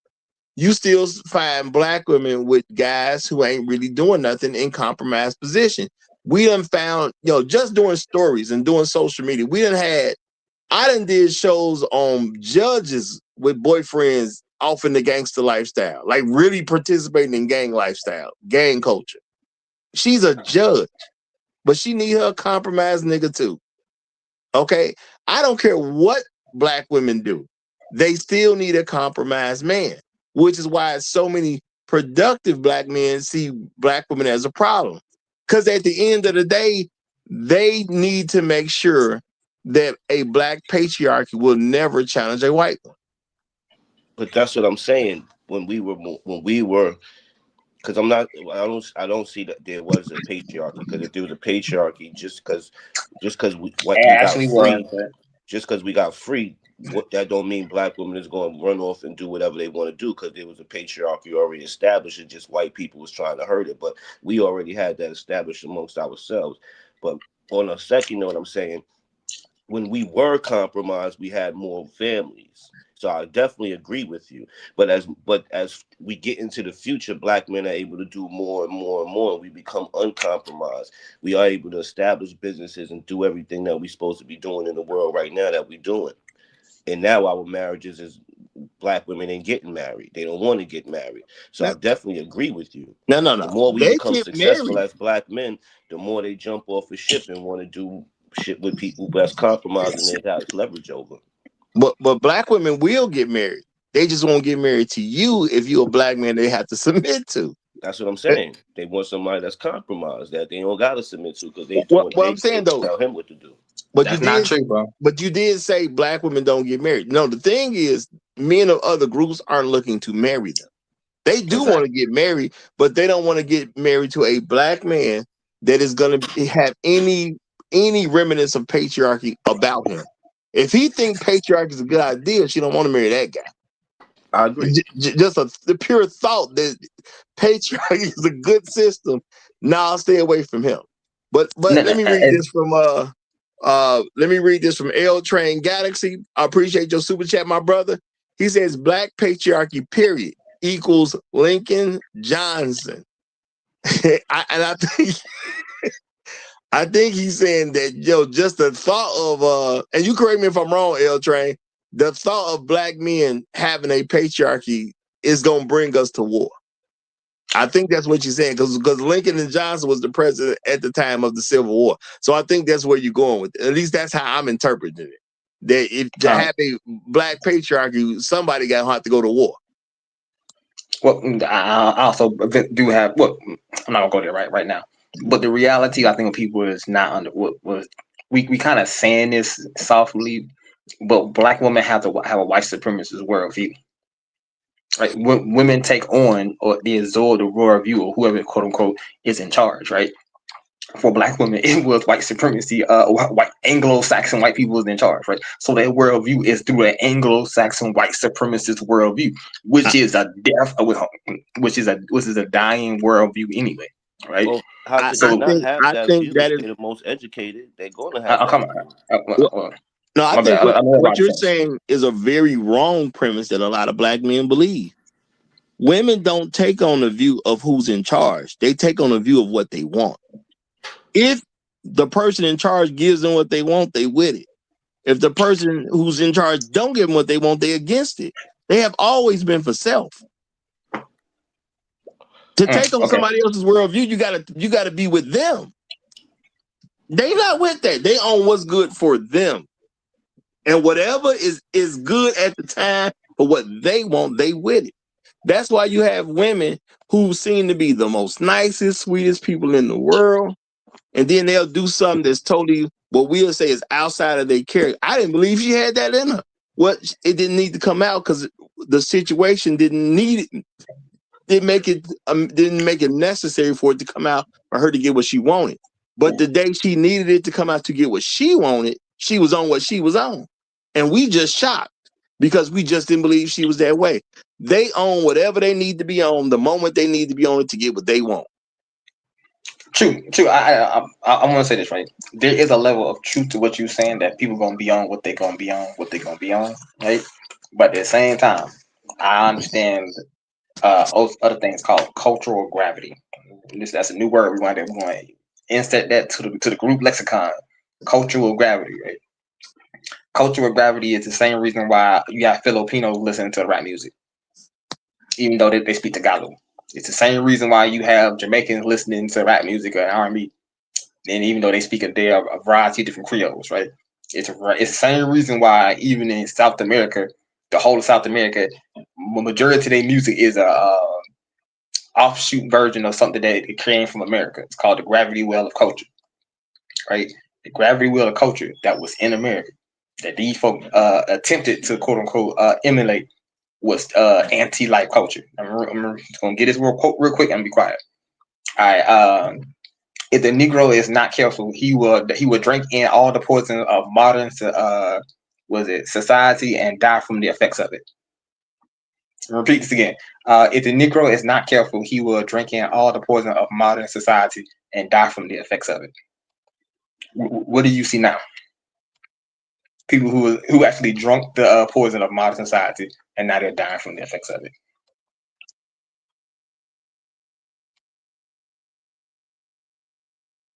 Okay, well, see what I see, and because really what this is about today is really about establishing a black patriarchy and what you're gonna have to do to get it. And I'm saying that black men gonna have to open their eyes up and say, if I truly want a black patriarchy, number one, I need to know who my enemies are.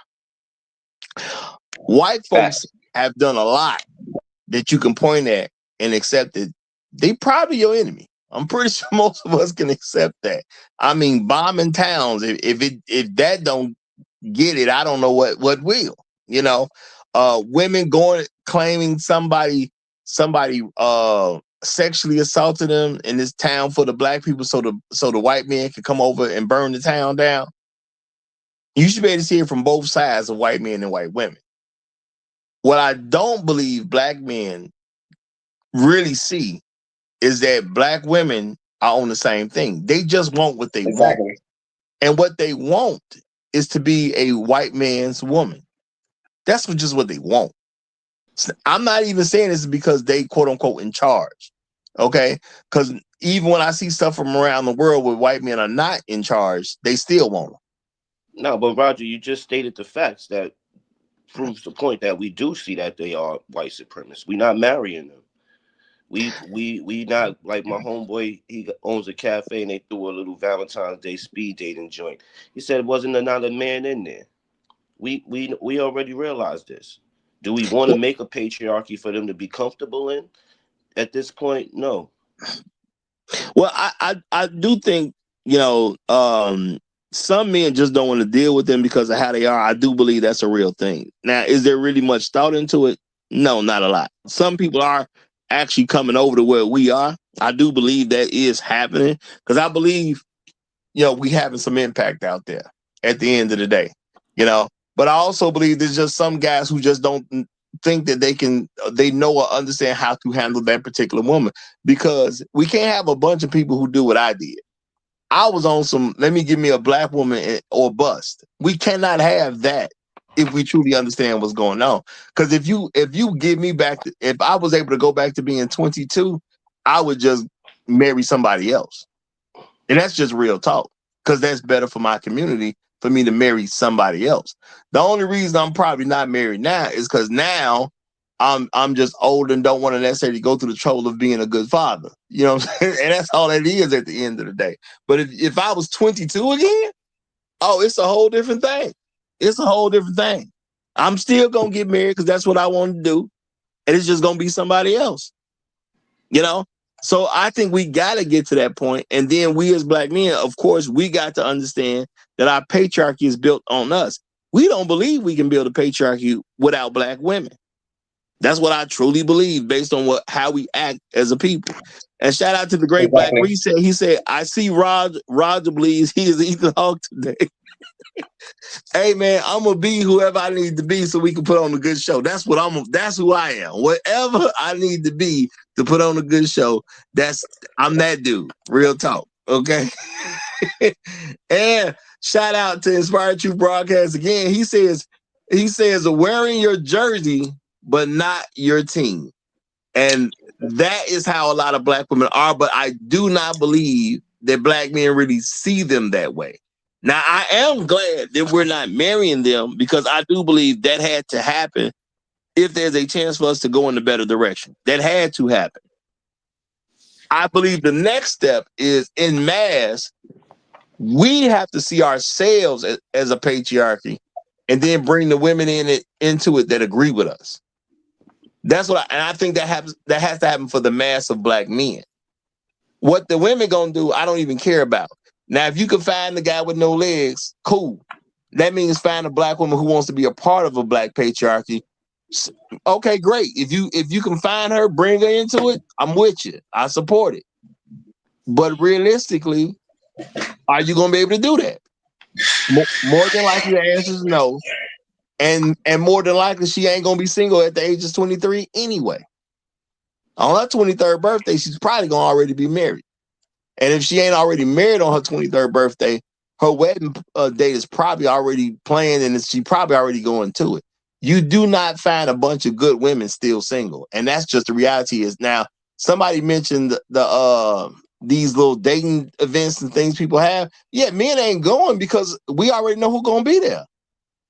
I've said time and time again, if a woman that made it to her 30th birthday, she is a certified loser.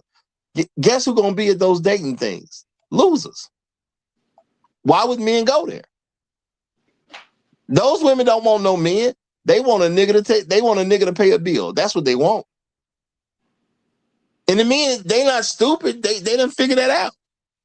So why would I go to a place where I know a bunch of women 30 plus years old going to be there, and they looking for a nigga that they can control who will pay their bills. What's the appetizing thing for me to go there? They got pussy. Yeah, the women who ain't there got it too, though. No, Roger. They got special pussy. They got black pussy, bro. That's the only kind that that's on the planet, bro. Yeah, and shout out to Link. He said, Roger, they go there just to turn men down. It's silly. I can agree with that. I can agree with that. Some of them are going there just to turn men down because women do a lot of silly stuff. But I'm just saying, as a man, if I'm gonna go fishing, I'm gonna go to the lake with the fish. If a lake has a reputation of it's bone dry, I'm not going to that lake. I'm going where the fish at because I want to actually catch something. You know. But my point to this is that there is a real thing about black women not wanting to be involved in a black patriarchy. That's why they do all this different stuff and they try to blame everybody else for the things they did. Why aren't more black men raising their children? Because black women do not want their children to adopt a patriarchal mindset with a black man being the patriarch. How do you stop that from happening? You make sure he doesn't raise his kids. Now, this is the thing, y'all. If they willing to kill a kid because you think in a patriarchal standpoint, if they're willing to divorce you because you think from a patriarchal standpoint, or they're willing to avoid you, period, because you think in a patriarchal standpoint, then why are they doing these different moves? The commonality is black patriarchy. That ain't what black women want. They want white patriarchy. And they're willing to do what they got to do to get it. A lot of y'all think it's personal. It ain't personal. It's business to them. I can't rock with you because you don't give me white patriarchy. Or I have to stab you in the back because you don't give me white patriarchy. I had to sabotage you because you don't give me white patriarchy. And we think it's personal. Now, I told y'all before, your subconscious is going to rule you. I don't care what you do. Your subconscious is going to rule you. If you are subconsciously in allegiance with a white patriarchy, you will never make it right with a black man. It's that simple at the end of the day.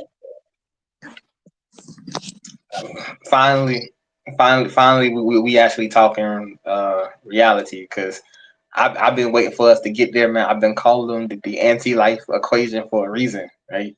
Like I keep saying, it's the anti-life equation for a reason, man. At the end of the day, you can't sell white supremacy to an Asian man because he don't want that, bro. Right? You can't sell white supremacy to an Arab man, so he'll try it, right? But he ain't gonna take that, right? You can't sell white supremacy to a Mexican man or whatever man, right? Because at the end of the day, bro, they don't really want that, right? I mean, at the end of the day, they really don't want it, right? They want their own version of their own supremacy, right? They want the Arab man with his own Arab supremacy. You quote unquote the Mexican man with his own Arab supremacy, the Chinese man with his own Chinese or Asian man supremacy, whatever, right? Right. And bro, you can't have white supremacist Keisha on your side, bro. If you're trying to build your own supreme zone, you can't have white supremacist Keisha on your side because at the end of the day, she is not compatible to what is, to the environment that you're trying to make. It just is what it is. Now I'm gonna say that it's a bunch of other groups of men that done bent the knee to white supremacy now. No. Yeah, I'm kind of wondering what you need to clarify. I was gonna clarify like this, right? At the end of the day, right? You see what I'm saying? Was it a Chinese man, or let's say a Mexican man, right? Even though he may see white supremacy as like a god thing or whatever in himself, right? He still has the mental version of himself that he still is him, right? He still has a little Aztec warrior version of himself, right? right. You know you can't deal with white supremacist Keisha ain't gonna help you get there. That's what I'm saying, right? You need quote unquote corn tortilla Maria. That's gonna help you get you there if you actually go for that spot. If that makes sense, right? Hey, I'm going to add something. Just I mean, yeah, go ahead. Oh, I was going to add something before he from goes, what you hear. before you go. Shout out to Ryan Decipher. Ryan says, doesn't the upward trend of younger generation of black men marrying out almost 30% indicate that black men are moving in a different direction? The separation seems to be more evident every year. Seems black men are gearing towards a new patriarch to an extent. Thoughts? I'm gonna say that is wonderful and it is necessary. I would encourage they continue to do it and do it more. We still have low marriage rates in general, but I'm glad that at least the ones that are getting married, that the 30% is there. Not because I want black women to lose, it's just because I want black men to win. And at the end of the day, as I've said time and time again, if a black man marries anyone other than a black woman, that is black woman's fault. She had first crack at him and she let him get away. And we got to start blaming them for the stuff that they're responsible for. Them marrying other people is truly black women's fault. Is there anybody else who want to chime in on this super chat? Okay, then I give it back to Brian. I think, that's basically what I was saying. Well, you know, you know, the long-term implications though of not marrying and not having children, the majority of men not having any children at all. I mean, there's going to be, if you don't change that, then everything else will be for naught, because inside a couple of generations, it won't be none of you, or there will be very few of you.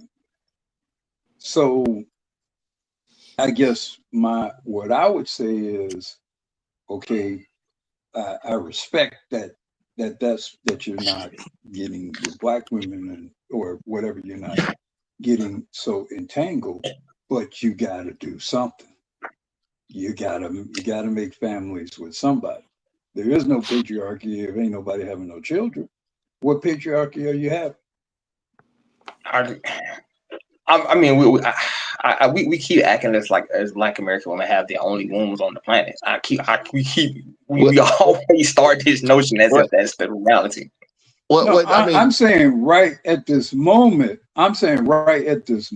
You're not having. You're collectively, black men are not having children. Well, that's a fact. Now, now, and if you look at the numbers, it's actually less so as you go into the younger, more recent generations. The ones that have had children in recent years have mostly been us old ass boomers and aging Gen Xers. We're the ones that mostly got caught up making children. After that, it's been a desert. Okay. Hold on. Except for a few very prolific pookies, but then now you have black women making children with non-black men. That's making up you're wrong again. Production of black people. One at a time. These are the actual numbers. I'm not wrong. I'm not saying you're wrong. I'm trying to you're wrong because you're misconstruing business. Slow down, brother. Slow down. Because number one, I want to get Bronk in because Bronk wanted to get in. Okay. Number two, I'm saying the point that what I just previously said was that we do need more. We can't have a bunch of people who do what I did, because I was looking for a black woman and black woman only, and that left me unmarried with no kids. We can't have a bunch of people do that. We need people to actually get married and have children. So I am glad that younger men are going in the direction where 30% of them did find somebody else. But I'm also saying we, as a collective, we still need more of them to get married so they can have children the right way. And we as black men are going to have to accept that we need to have our own patriarchy, and it's going to look a little colorful. That's all we're going to have to accept. It's going to be some colors to that patriarchy at the end of the day, so we will be okay. As long as the black men understand we're putting this together, we will be all right. But if we don't have that understanding amongst each other, then we are going to disappear. And that's just a reality. But I want to let Bron get in, who's trying to get in, and then we'll let you back in, usual. Go ahead, Bron. All right, I wanted to speak to a point that Black Uru made earlier when he was, we're kind of confused about the many definitions that we may be bringing in when it comes to patriarchy. And I agree mostly with his view, and that's how I look at it in my eyes is you can't have a patriarchy with independent ownership of the infrastructure. And what I mean when I say that is you have to have a legal infrastructure, you have to have a utility infrastructure that is control your own water, gas supply, energy supply. And then you also have to have a kingship of some point or some in some form or fashion. And you have to be represented in all of that. And that can't come through another man's patriarchy, so to speak, like the white man's patriarchy. And I believe we've never had that in America. But a lot of these black women, they run to the church, and you see a lot of them today like to refer to themselves as Queen Esther's.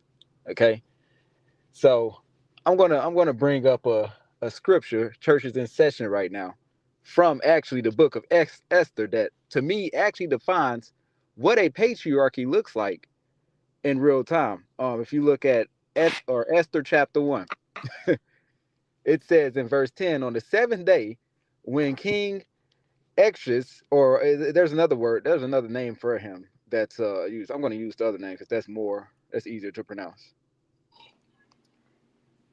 Or we'll just call him that. So King Xerxes was in high spirits from wine. He commanded the 7 eunuchs who served him to bring before him King Vashti, wearing her royal crown, in order to display her beauty to the people and nobles, for she was lovely to look at. But when the attendants delivered the king's command, Queen Vashti refused to come. Then the king became furious and burned with anger, since it was customary for the king to consult experts in matters of law and justice. He spoke with the wise men who understood the times and were closest to the king. According to law, what must be done to Queen Vashti, he asked. She has not obeyed the command of King Xerxes that the eunuchs have taken to her. Then Mamukan replied, in the presence of the king and the nobles, Queen Vashti has done wrong, not only against the king, but also against all the nobles and the peoples of the provinces of King Xerxes. Now listen to this. Listen to this part right here. Verse 17, Esther chapter 1, verse 17. For the queen's conduct will become known to all the women, and so they will despise their husbands and say, King Xerxes commanded Queen Vashti to be brought before him, but she would not come. This very day, the Persian and Median women of the nobility who have heard about the queen's conduct will respond to all the king's nobles in the same way. There will be no end of disrespect and discord. Therefore, if it pleases the king, let him issue a royal decree and let it be written in the laws of Persia and Media, which cannot be repealed, that Vashti is never again to enter the presence of King Xerxes. Also, let the king give her royal position to someone else who is better than she. Then when the king's edict is proclaimed throughout all his vast realm, all women will respect their husbands, from least to the greatest. And I'll close with that. All right. Now, I'm going to interject and say, y'all still ain't getting the point of the show. The point is not what a patriarchy is. The point is who's stopping it from coming into existence. Okay? You can't control a whole nation until you control a house. And then you got to control a neighborhood. And you got to control the community. You got to control, and the way America is, you got to control the city. Then you got to control the state. Then you got to spread that to a nation. There are other patriarchies that exist in America that people have no problem recognizing, because in the context of how we talk, especially as Black people, those patriarchies are allowed. They are allowed to exist in America. They are not intruded upon by America. So it's not just about whether or not you can rule over your home. You know, if America does not want the Islamic patriarchal people in Dearborn, Michigan, for example, to exist, they'll expel them out of here. And based on currently what's going on, that might happen, frankly. You know, so I mean, every patriarchy has always been a product of the state. It's always been a product of what the king, so to speak, allows, what the king dictates, what the state dictates. Yes, I mean, obviously, if a man can prevail within his household, so be it. But in America, that's going to be by the agreement of the woman. That's going to be by the, and it's usually going to be under very. No, but my point is not going against. That's. I'm just saying that in America, this whole notion of a patriarchy, again, that's not really consistent with the actual definition of a patriarchy, but you know, for the purposes of this discussion, is going to be, you know, in America, if I say this woman can't spend money, and she chooses to spend money in Illinois, she can say, this guy is committing domestic violence, financial domestic violence against me. In America, in Illinois. So my efforts may be very, very patriarchal in terms of controlling my home. And that can easily be flouted by the police and law enforcement and the courts. Easily. And see, that's just a fact. I'm not going against what you said. I was really going in that direction to point out the fact that who is against you from having a patriarchy? Because you see other people's patriarchy, and people don't have an issue with that. We have a mental issue when it comes to a black man patriarchy, because when you say black man patriarchy, then patriarchy don't exist. But we'll recognize other people's patriarchies at all other points. Now, the thing is, why can you have an issue with somebody? Say, use your example that, you know, someone's is doing financial abuse because the woman never agreed with it, which means she's the enemy of the patriarchy. That is literally my point. Not saying I'm coming at you. I'm just saying that's my literal point. Is the white man has been against us having a patriarchy. He's made that extremely clear. The white woman has been against us using that patriarchy. I just don't know if men really seen it because we look aside to what women are doing in a lot of cases. And the black woman is against you having a patriarchy. These other folks that have theirs, they're not against them. Nobody's fighting the Asian man for his patriarchy.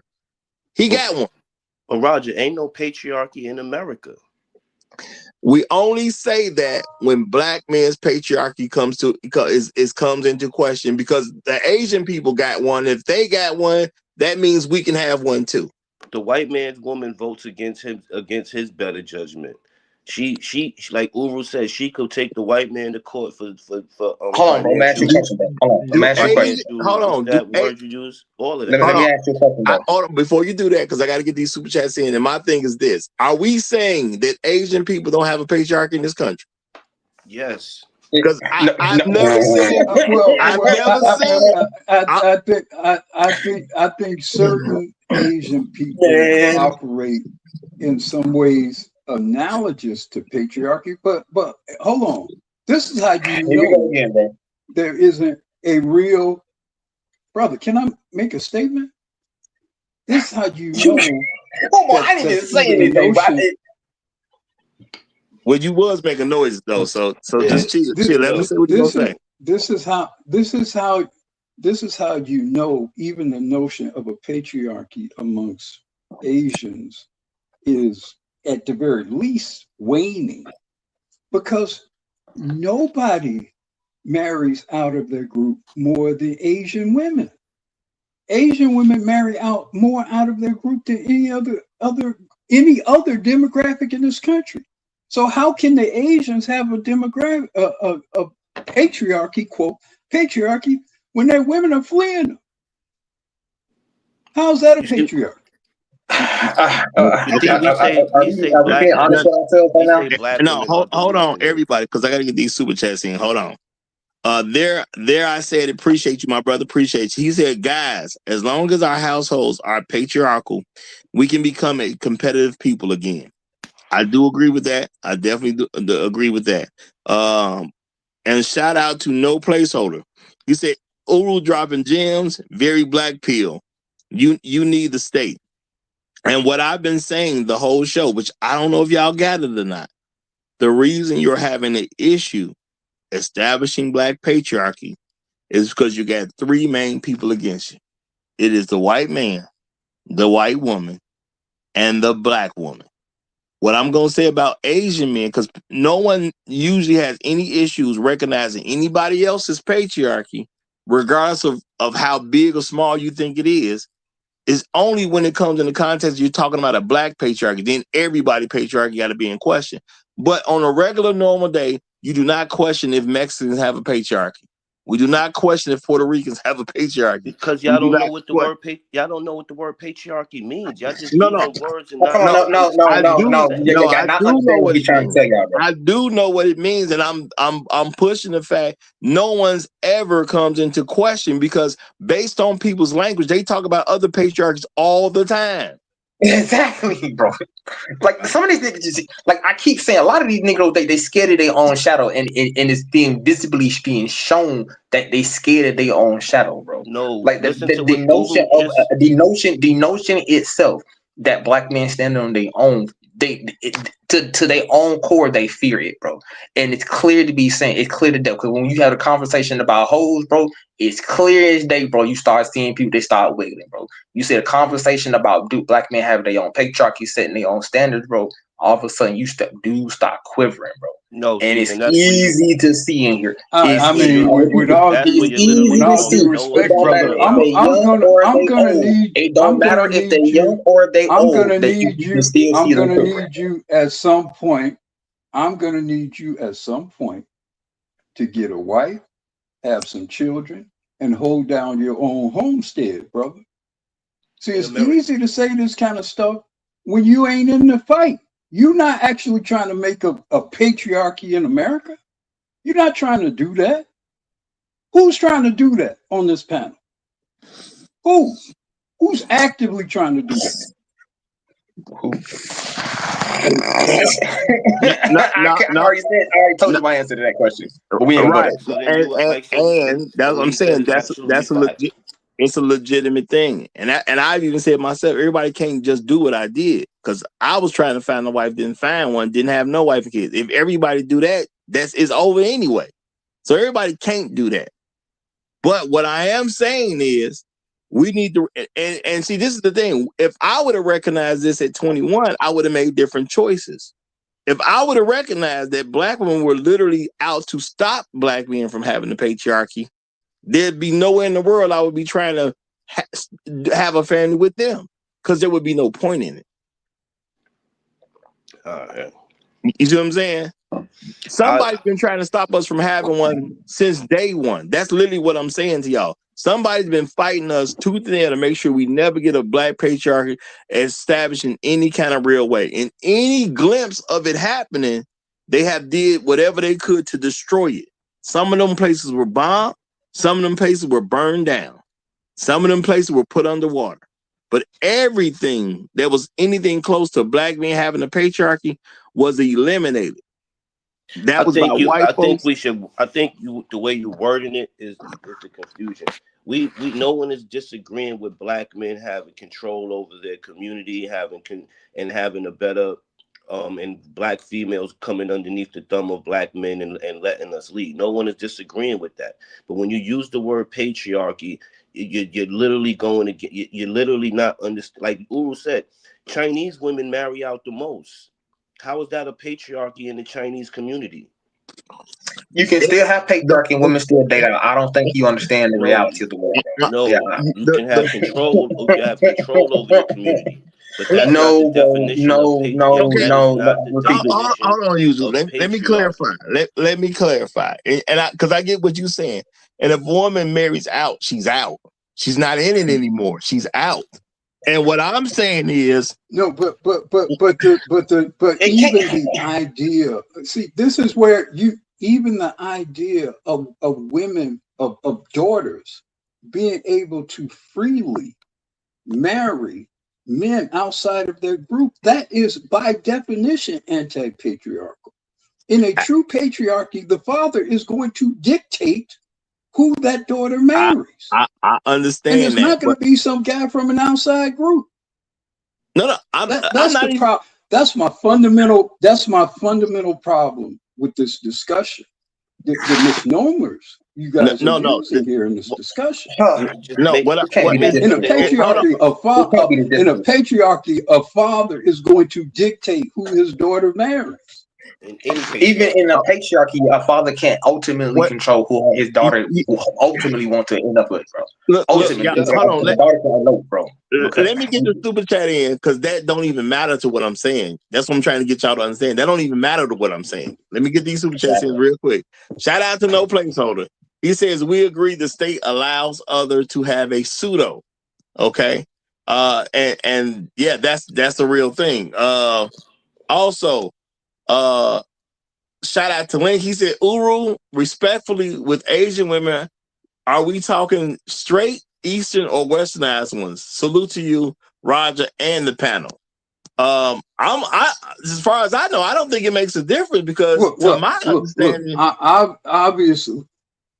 obviously, it's going to differ. Asian that encompasses a large group or swath of people.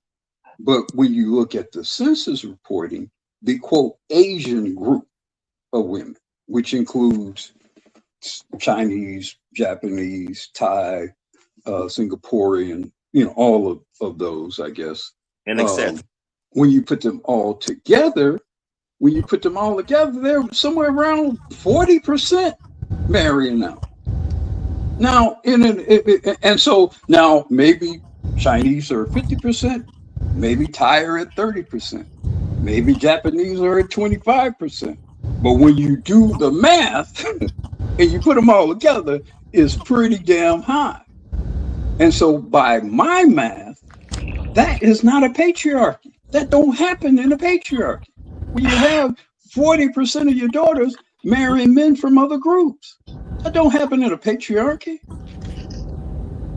I think I don't know if I Hold understand fast, how this brother. runs. Hold. Because you steady getting this argument is a totally unnecessary argument. That's what I'm saying. Y'all don't even get in the point of the program. This argument is 100% unnecessary. I promise you. Okay? But y'all will see in a second. Shout out to There I Said It. He said if the black community pushed black boy rocks, black boy magic, would white men financially support it in the way they do now? No, because our boys will compete with his boys. Absolutely. We had a president. That tried to push black boy rocks while he was in office, and we saw what happened to them. Yeah. And shout out to Kunguru. He said the fact Asian women marry out is proof that they have a patriarchy. They just have options to leave that specific one. Exactly. Okay. The only thing you're proving there is confirming my argument that you guys don't know what a patriarchy is.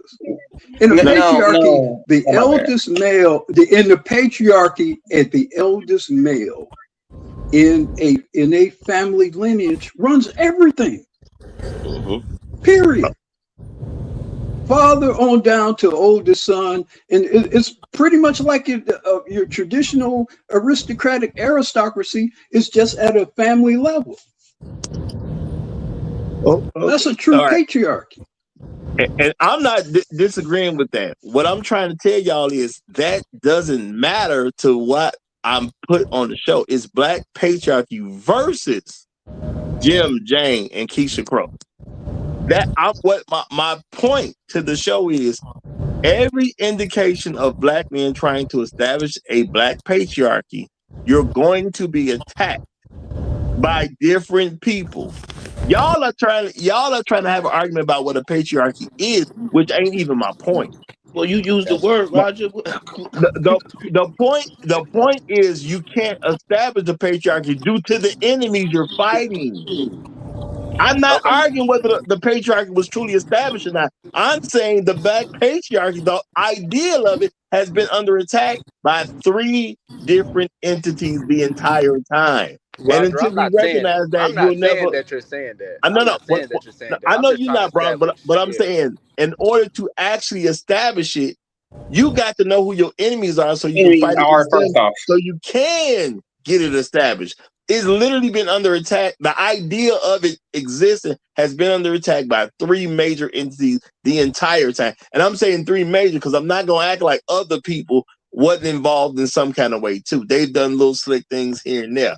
But I'm saying the major enemies against establishing black patriarchy has been white men, white women, and black women. That's why you have hundreds of towns that were bombed, burned down, and put underwater. Because men were creating one.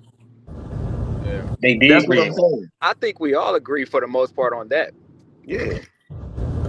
Well, I mean, go ahead. then I'm I sorry. don't know why we're fighting about what the definition of a patriarchy is. Then No. We Because have some people fighting about that, but that's not the Uru thing. Well, said, it's you. All right, y'all right. yeah, Y'all right. no. At the end of the day, no. The problem what we're having is you have people fighting the idea of it, bro. Like, I keep telling you, you have the two mentalities fighting here, even on this panel. You have a slave mentality and you have a free man's mentality, right? Regardless of however you want to put it, right? These two mentalities always end up clashing because at the end of the day, if you have a man who looks at the world and says, "I need to be free, regardless of how I need to do it," in this city, right? He's going to look at the world vastly different. We have another man say, "Well, all I need to do is quote unquote make it to tomorrow and just bend my head and my knee down necessarily and just get on. That's a vastly different mentality, bro. But where And did you you Thanks for can't put him? have these clarifying two what you meant by mentalities that. Where did like you Go put if him you in go the go understanding of it? you can't plant have these two. plant your You can't flag. have my bad. I'm Go mad. plant your flag. Go plant your flag and go get your woman and make your babies and build your patriarchy up from there and see how it goes. Look, I'm not going to debate over some conceptual bullshit, because I know how the world and history actually works, particularly in the United States of America. I mean, we've seen brothers attempt to build communities and be in control of communities and et cetera, whatever. And we've seen entire communities and towns. We've seen Central Park built over to black communities. We've seen the Pentagon built over prosperous black communities. I mean, it's a lot of history of brothers trying to establish anything of any consequence, and the state has come up against it. So, we saw what was that move in Philadelphia? They dropped a bomb on move in what was it 1985, right out of the sky, because those black people there dared to try to have their own community. They dared to try to do dumped that. They lakes over dropped a black fucking families. bomb out of a helicopter and destroyed that whole area and killed children, destroyed over 60 homes doing that. When black people, black men in particular, tried to have any sort of self-governance in this country. Yep. and East St. Louis That's that's the race. real exactly what East I've St. history. been Louis race riots. that's what I've been trying to gear the But that makes conversation sense though. toward. Well, hold on. That's what I've been trying to gear the conversation toward, but y'all got caught up in the patriarchy thing. My literal point for the whole show is we got three major entities that's against this black patriarchy being established. That's literally the point. Not what the patriarchy is. It's the fact that they don't want it to exist and they're willing to do all kinds of things to make sure it doesn't. And that's what history has proven. But I got to let these other guys in. So I got to get this dude. The Ivy League has to go first. So a real nigga's quest. You got it. Then we're gonna get Tunnel Runner in, and then we got the Great Black Reset. It needs to get in. So y'all get in that order, please.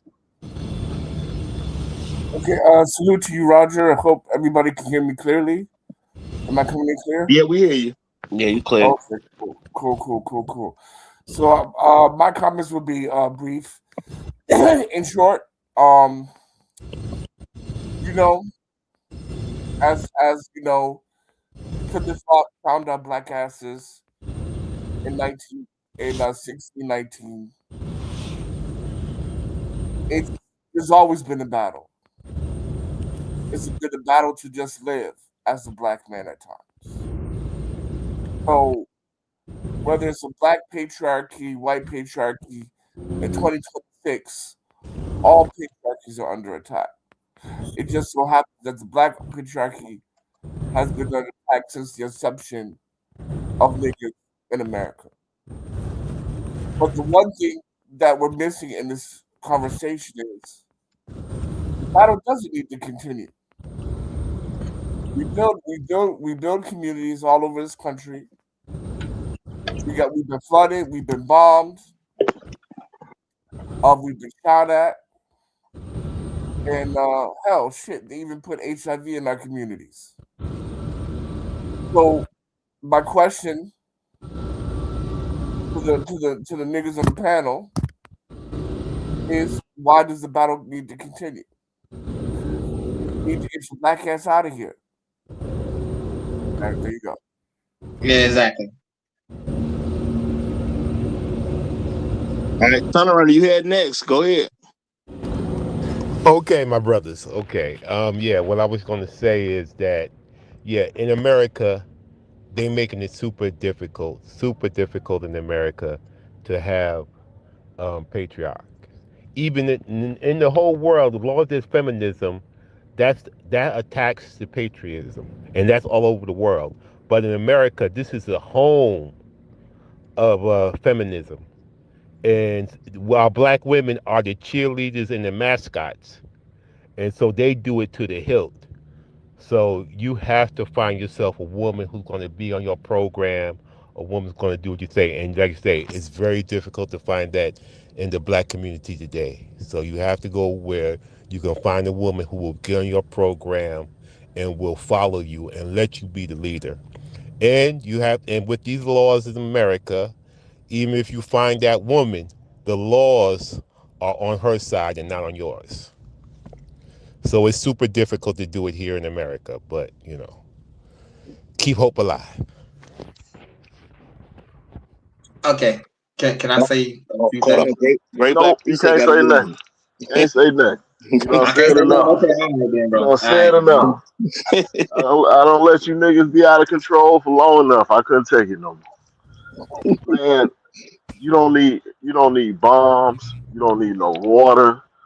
You don't need anything to destroy patriarchy except an uncooperative woman. If the woman is willing to cooperate with you through any and all situations, nothing can destroy the patriarchy. Exactly. If she is unwilling to cooperate with you, nothing will put the patriarchy in place. That's it. That's all it is. It's the Exactly. women you're with. That's it. But I say this Show's because I've over. seen. Show's Go over. ahead. You can close it out now, Roger. You can close it out. It's over now. He telling the truth though, bro. He telling the Technically, truth. technically, You're right. You're they right. got You're right, 22 man. minutes to respond anyway they want to. No, hold on, but I got something to It's- say. But I got something to say. I want to add on to this, right?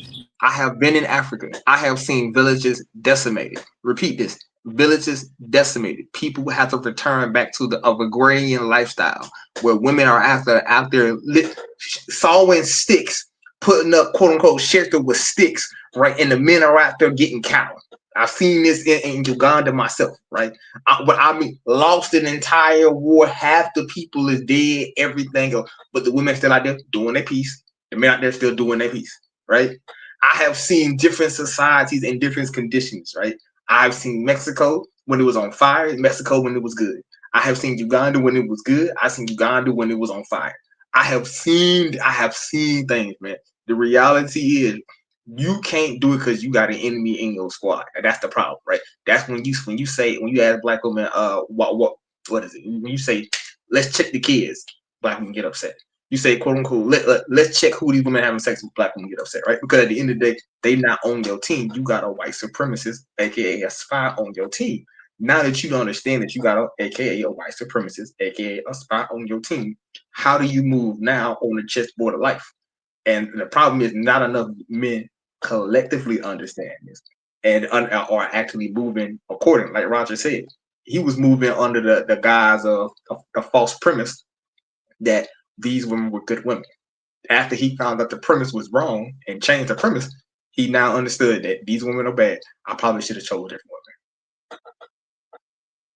Well, no, it's not. I can't even say probably.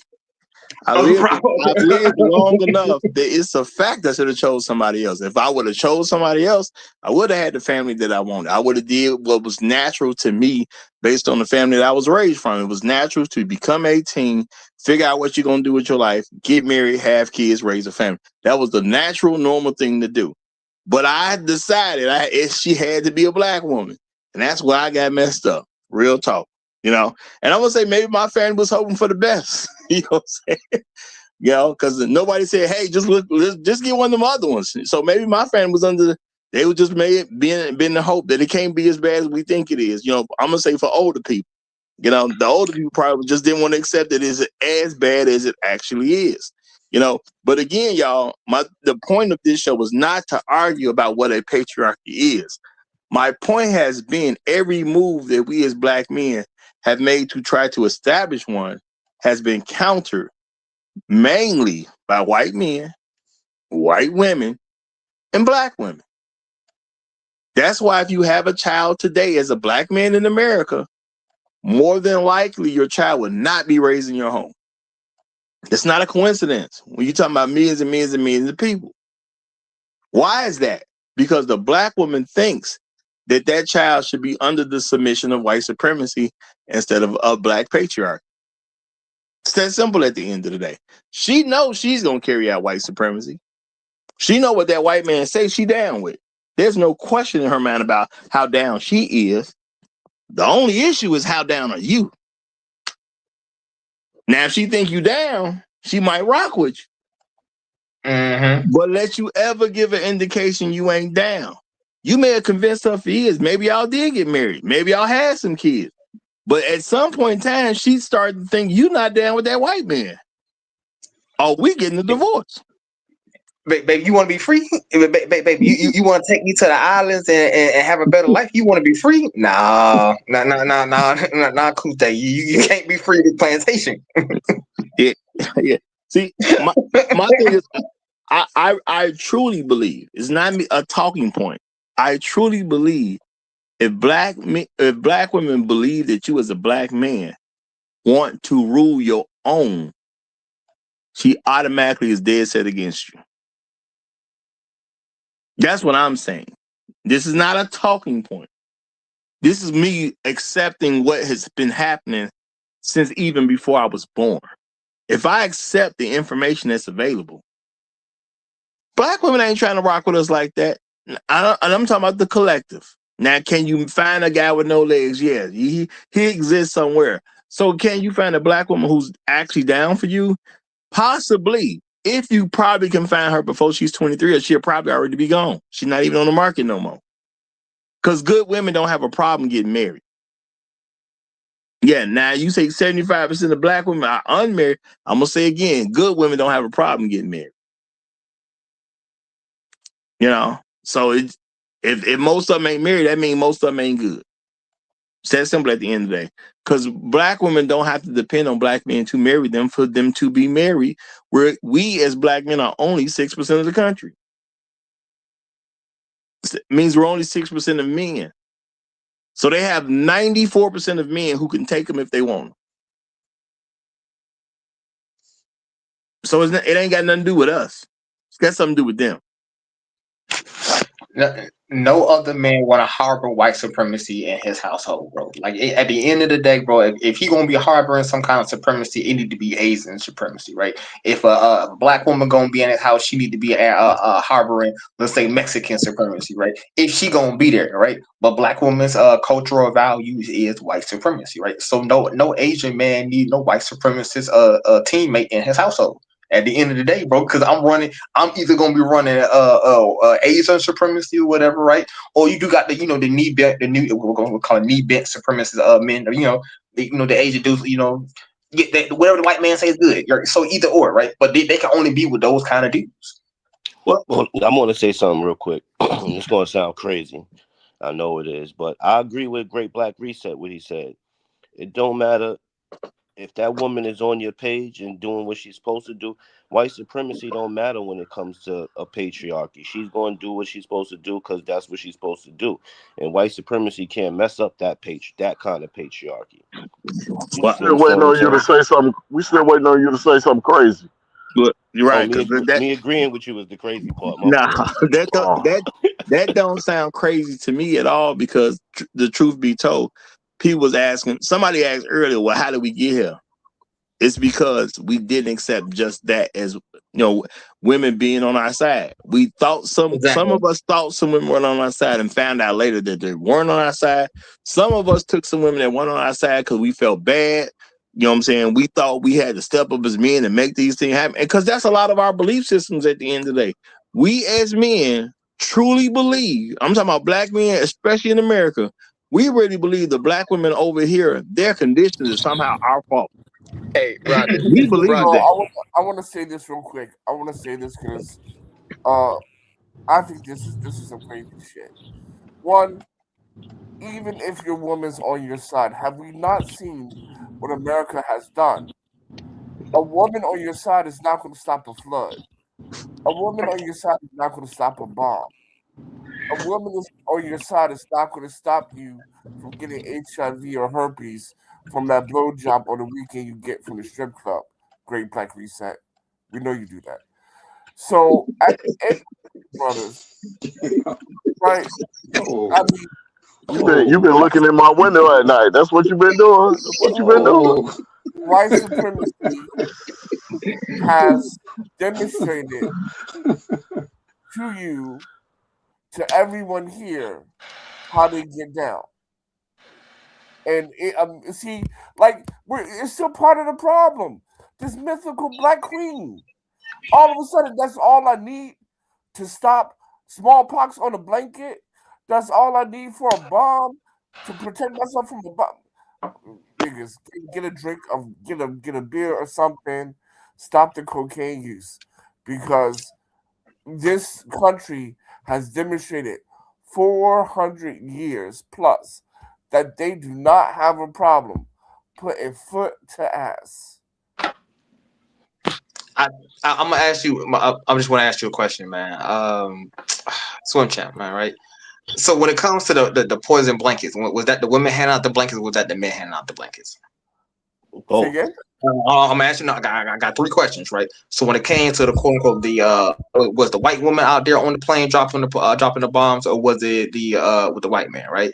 And when it came to the floods, I'm gonna ask you again, right? Was it the white woman out here digging the dishes, making the floods, quote unquote, or was it the white man, right? So I'm gonna ask you. So who was the one responsible on that notion? Making the floods? I Or mean, flooding after all cities? three of the things that I said, after all three of the things that I said, who was Okay, the okay. party? So the smallpox blankets, it was absolutely Christian women passing out smallpox blankets to the Indians. To the floods, that was more the government. And then the third question was what? The bombs was the second one, and then the third was the floods. But the The floods and the bomb, the bombs was the bomb, the government. bomb. The bomb was done by Mayor Good. So I'm gonna ask you again, right? So, who was the ones had? Okay, all right. So I say, who was the one doing it? So who was the one ultimately in control, right? So if I go send my little kid to go to the stove and bring me back some bread, whatever. Who was the one ultimately in control here? I'm So asking this let me question let again. me let me let me let me address the heart of the question. So you're saying to me that white women have not played a role in That's all right. Never mind. That's what you're I, telling me. I ain't in the mood to fight today, bro. So I like the avoidance of the question was the question itself. No, but that's what I was getting from the question you was asking. Like you was trying to exclude white Yeah, men that's what I from was it. thinking No, too. no, no, Yeah, no, I no, mean, no, no. what you talking about? No. Okay, or maybe y'all misunderstand what I'm saying. What I'm saying is this, right? When it comes to the part of doing the patriarchy, it's like this. You gonna have to fight for it. I think y'all must maybe that part is maybe misunderstood. It's gonna get dirty. It's No, gonna but get nasty. It's gonna hold on, let me finish. Come on, let me finish. Because I ain't stopped y'all from y'all. Which I said your point, right? It's gonna get dirty. It's gonna get nasty. It's gonna get filthy, and quote unquote, and it's probably gonna get bloody. I'm not gonna lie to you. I'm not gonna lie to you, right? So if the notion is that you're gonna have a bloodless, coolest, it's gonna be laissez faire, and I just it's gonna work that way. Patriarchy is probably not gonna be. Then you're missing my black hold on, point. then come on, bro. Then the black woman No, was right. no, Come on, y'all can't. I wasn't interrupting you when you had your speech, right? Because it So sounds what like I'm you're talking saying is, about a revolution All more right, than you wrap it up, talking about no, I'm not. establishing No, patriarchy. no. That's not what I'm saying. What I'm saying is simply this much, right? Eventually, right? If you never mind, it's never mind, bro. It's never mind. Because it No, hold on, was no. Let me answer this question directly. Mayor Good, a black man, dropped the bombs and on the move people in Philadelphia. yes. Christian women, Christian women, during the settling when they were settling, were passing out smallpox blankets to Indians, not only white men. Now flooding was the Florida government, so that's white men. Every person, every person in America has played a role.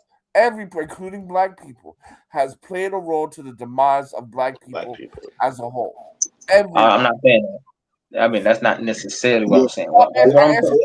you Well, asked me three questions. Hold on. You asked me three questions, and I gave you the answers. No, I said who was actually in control, and now two I'm, of them you actually said it. well, no, Two of them was the white man. The other one was my bad. Continue. no, I'm gonna say this. What mayor actually has control of bombs being dropped? That's what I'm saying, bro. So Y'all not sometimes looking at it. We're talking about the commissioner. The commissioner reports to the mayor, so all mayors. Oh, I'm sorry. That's the police, the chief police, which Well, has the bomb. I would Reports to say the mayor has a responsibility.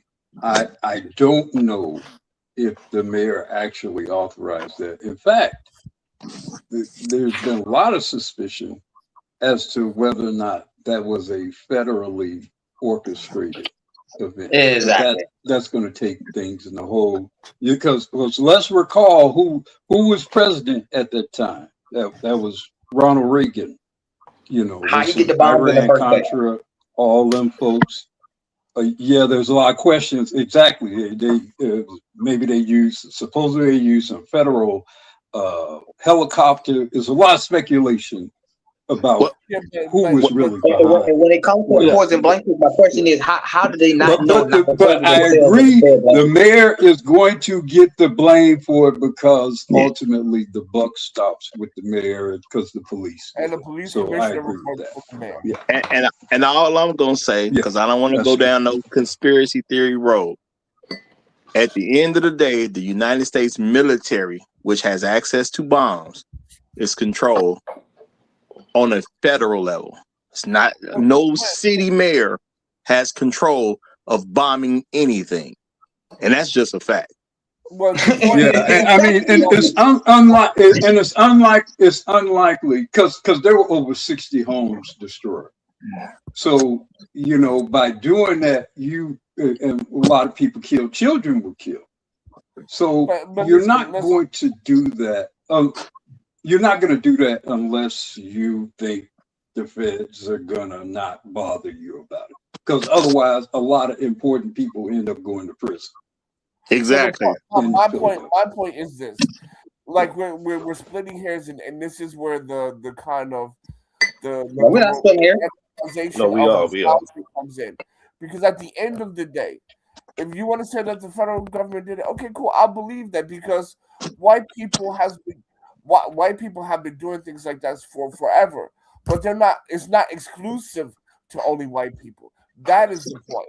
Nothing is exclusive to any people, and it does not matter. I'm Okay, talking. I okay. am. So I'm That's literally not talking the about. point that I was saying I'm earlier. literally talking about what the masses of people are doing, and I'm saying in this particular country, the mass of white men has been against black men having a patriarchy.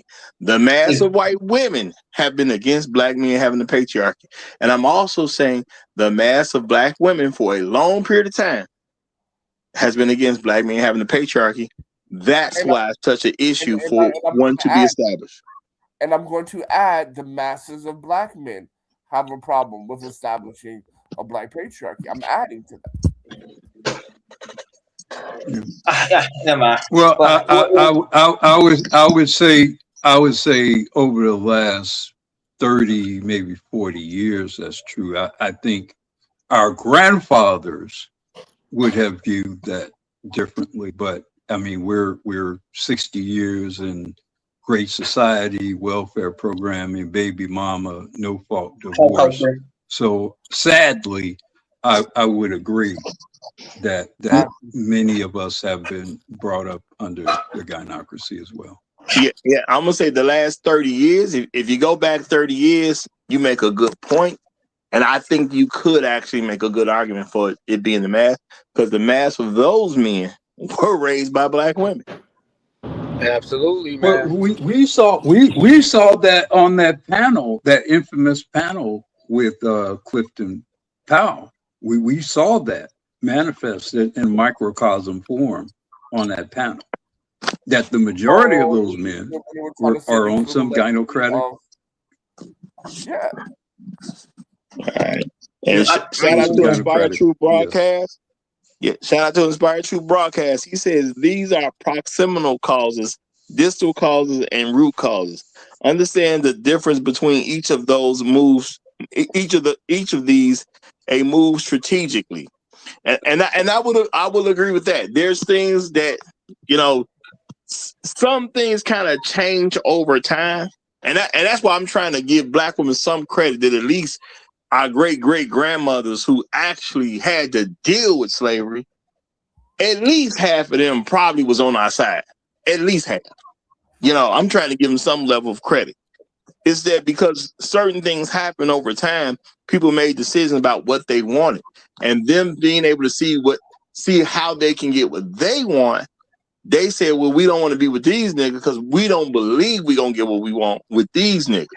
Which is why if you listen to any black woman in politics today, when you hear her talk about black community, she is not talking about black men. She's only talking about black women and children. That's it. I agree. This is why I keep saying the problem is, right, you have quote unquote women who look at you through the eyes of white supremacy, right? So no matter what you do, if black men came over here and they literally saved the earth, they did some Jesus, they literally came back from the dead, bro. You literally raised the dead from Mississippi and they came and did something great. In a black woman mind, it's not going to be good enough, right?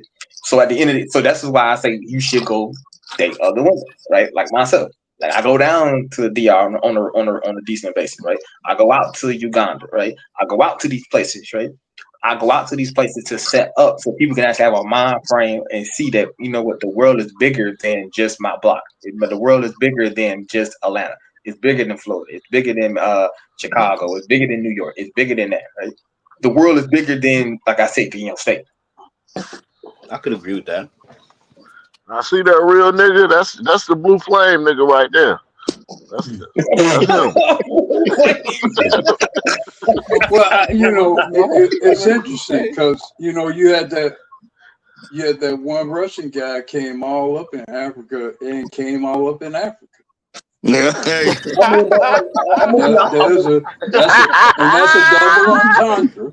That is a double entendre. Yeah. I mean, shit. Hey, bro. There's more to the story. Hold on. There's more to the story because after that Russian man physically and sexually came up all through America. You mean Africa? And then Chinese what happened? Everybody start blaming the black men for that shit. And if that's not gynocracy behavior, I don't know what is. Because after this man shot his white spunk up all in there, they're gonna say the African men with a problem, the Kenyan men with a problem. I No, mean, no, no. diabolical, Yeah, yeah, yeah, diabolical. yeah. No, no, bro. It's the same thing when quote Well, unquote when Africa. If you when you uh, go to like Europe, my bad. Go ahead. I'm sorry. I'm no, sorry. hold fast, because we about to hit the 3 hour mark, and words have power. Words have the power has come up, so I'm finna let him have the last word. Well, no, you know what? Bruce Owen Wayne. Let me read this real quick. He say, "Read my sheet, Roger. YouTube tripping. Did you put something in that wasn't in the super? If you couldn't get it in as a super chat, put it in and put like a dollar sign next to it and tell me what you was trying to get me to read. That YouTube wouldn't let you get through. And I'll read that for you. So, words have the power. You go ahead and then I'll see if I can find something from Bruce Owen Wayne. Throw it in there, Bruce Owen Wayne, while he's talking. Then I'll try to read that. Just put a dollar sign and whatever statement you was gonna make to a super chat, and because I know how that go, brother. I know how that go, and then we gonna end up closing out the show because we are now past the 3 hour mark. But words have the power. You got it. Go ahead, brother. Hey, Raj, thanks for having me up, man. Peace to the panel and the chat. Long live the Visual Line Steppers. JJ. Hey, Uh, uh, Hearing y'all and all of the perspectives so far, I've been kind of busy. Sorry I didn't come up earlier. Um, I think the last patriarch I had in my family was my grandfather. I heard so many stories about him. Unfortunately, he passed 2 weeks before I was born, but that was close to 50 years ago. But as I think about it, growing up, a lot of aunts and uncles and cousins, I'll get in a certain way or a certain mood where I start defending some things that may look right, not look right, look out of order. And they say, you always say, you sound so much like your granddaddy. Like, well, I never met the man, but if that's a compliment, I'll take it because they still maintain some nuances of some type of structure until we came along, and then they started loosening up a little bit. But I think I adopted a lot of mentality into the marriages I had. And that's probably why those marriages didn't last. Because, like somebody said earlier, once I showed signs that I wasn't down the white supremacy crap and I was fighting the power, oh no, no, they gave me all types of hell, all types of rebuttals, all types of uh, resistance. But some of these marriages had children. But I see some of these children today, a few of them growing up to be productive, functional, and they believe in black man's leadership. They didn't think I was rough on them when I was doling out discipline, structure, and instruction. So a few of them carry that on into their current families. Yeah, I thought, they were going to be mad at me forever. Thought, like I was just an asshole. Like we had this show about being nice. My label was asshole all the time. I was only friends, and good when everything was in order. But thanks for having me up, Roger. I'll land my plane there. Long live All the right. Bishop Line Steppers. I appreciate you. And when I went back to look for some grand thought process that would have been put in the super chat, I found out that the super chat just was pink toes, y'all. That's Oh. I was What going. about the I know watermelon? how it is when I be trying to put certain stuff in, they won't let me do it. He must be dropping something or whatever. And what did I find? Pink toes, y'all. So I think it's been a great show, regardless, y'all. I think it's been a great Hey, show. I gotta say my thank you very much. Y'all want patriarchy. I get it. I get it. But my patriarchy goes along the lines of this. Pink toes dipped in watermelon, long, thick thighs dripping with baby oil, with a side of pink chicken flavored booty all up in my mouth. My patriarchy type of shit. Cut his mic off. In the show, Yeah, Roger. In the show. and on that note, we are out of here. We shouldn't have gave all you Negroes mics, bro. We shouldn't have gave all these Negroes mics, bro. I Feel stand like on I that, got bro. I we do got stand on into that. some real personal shit right there, man. We got into some real personal.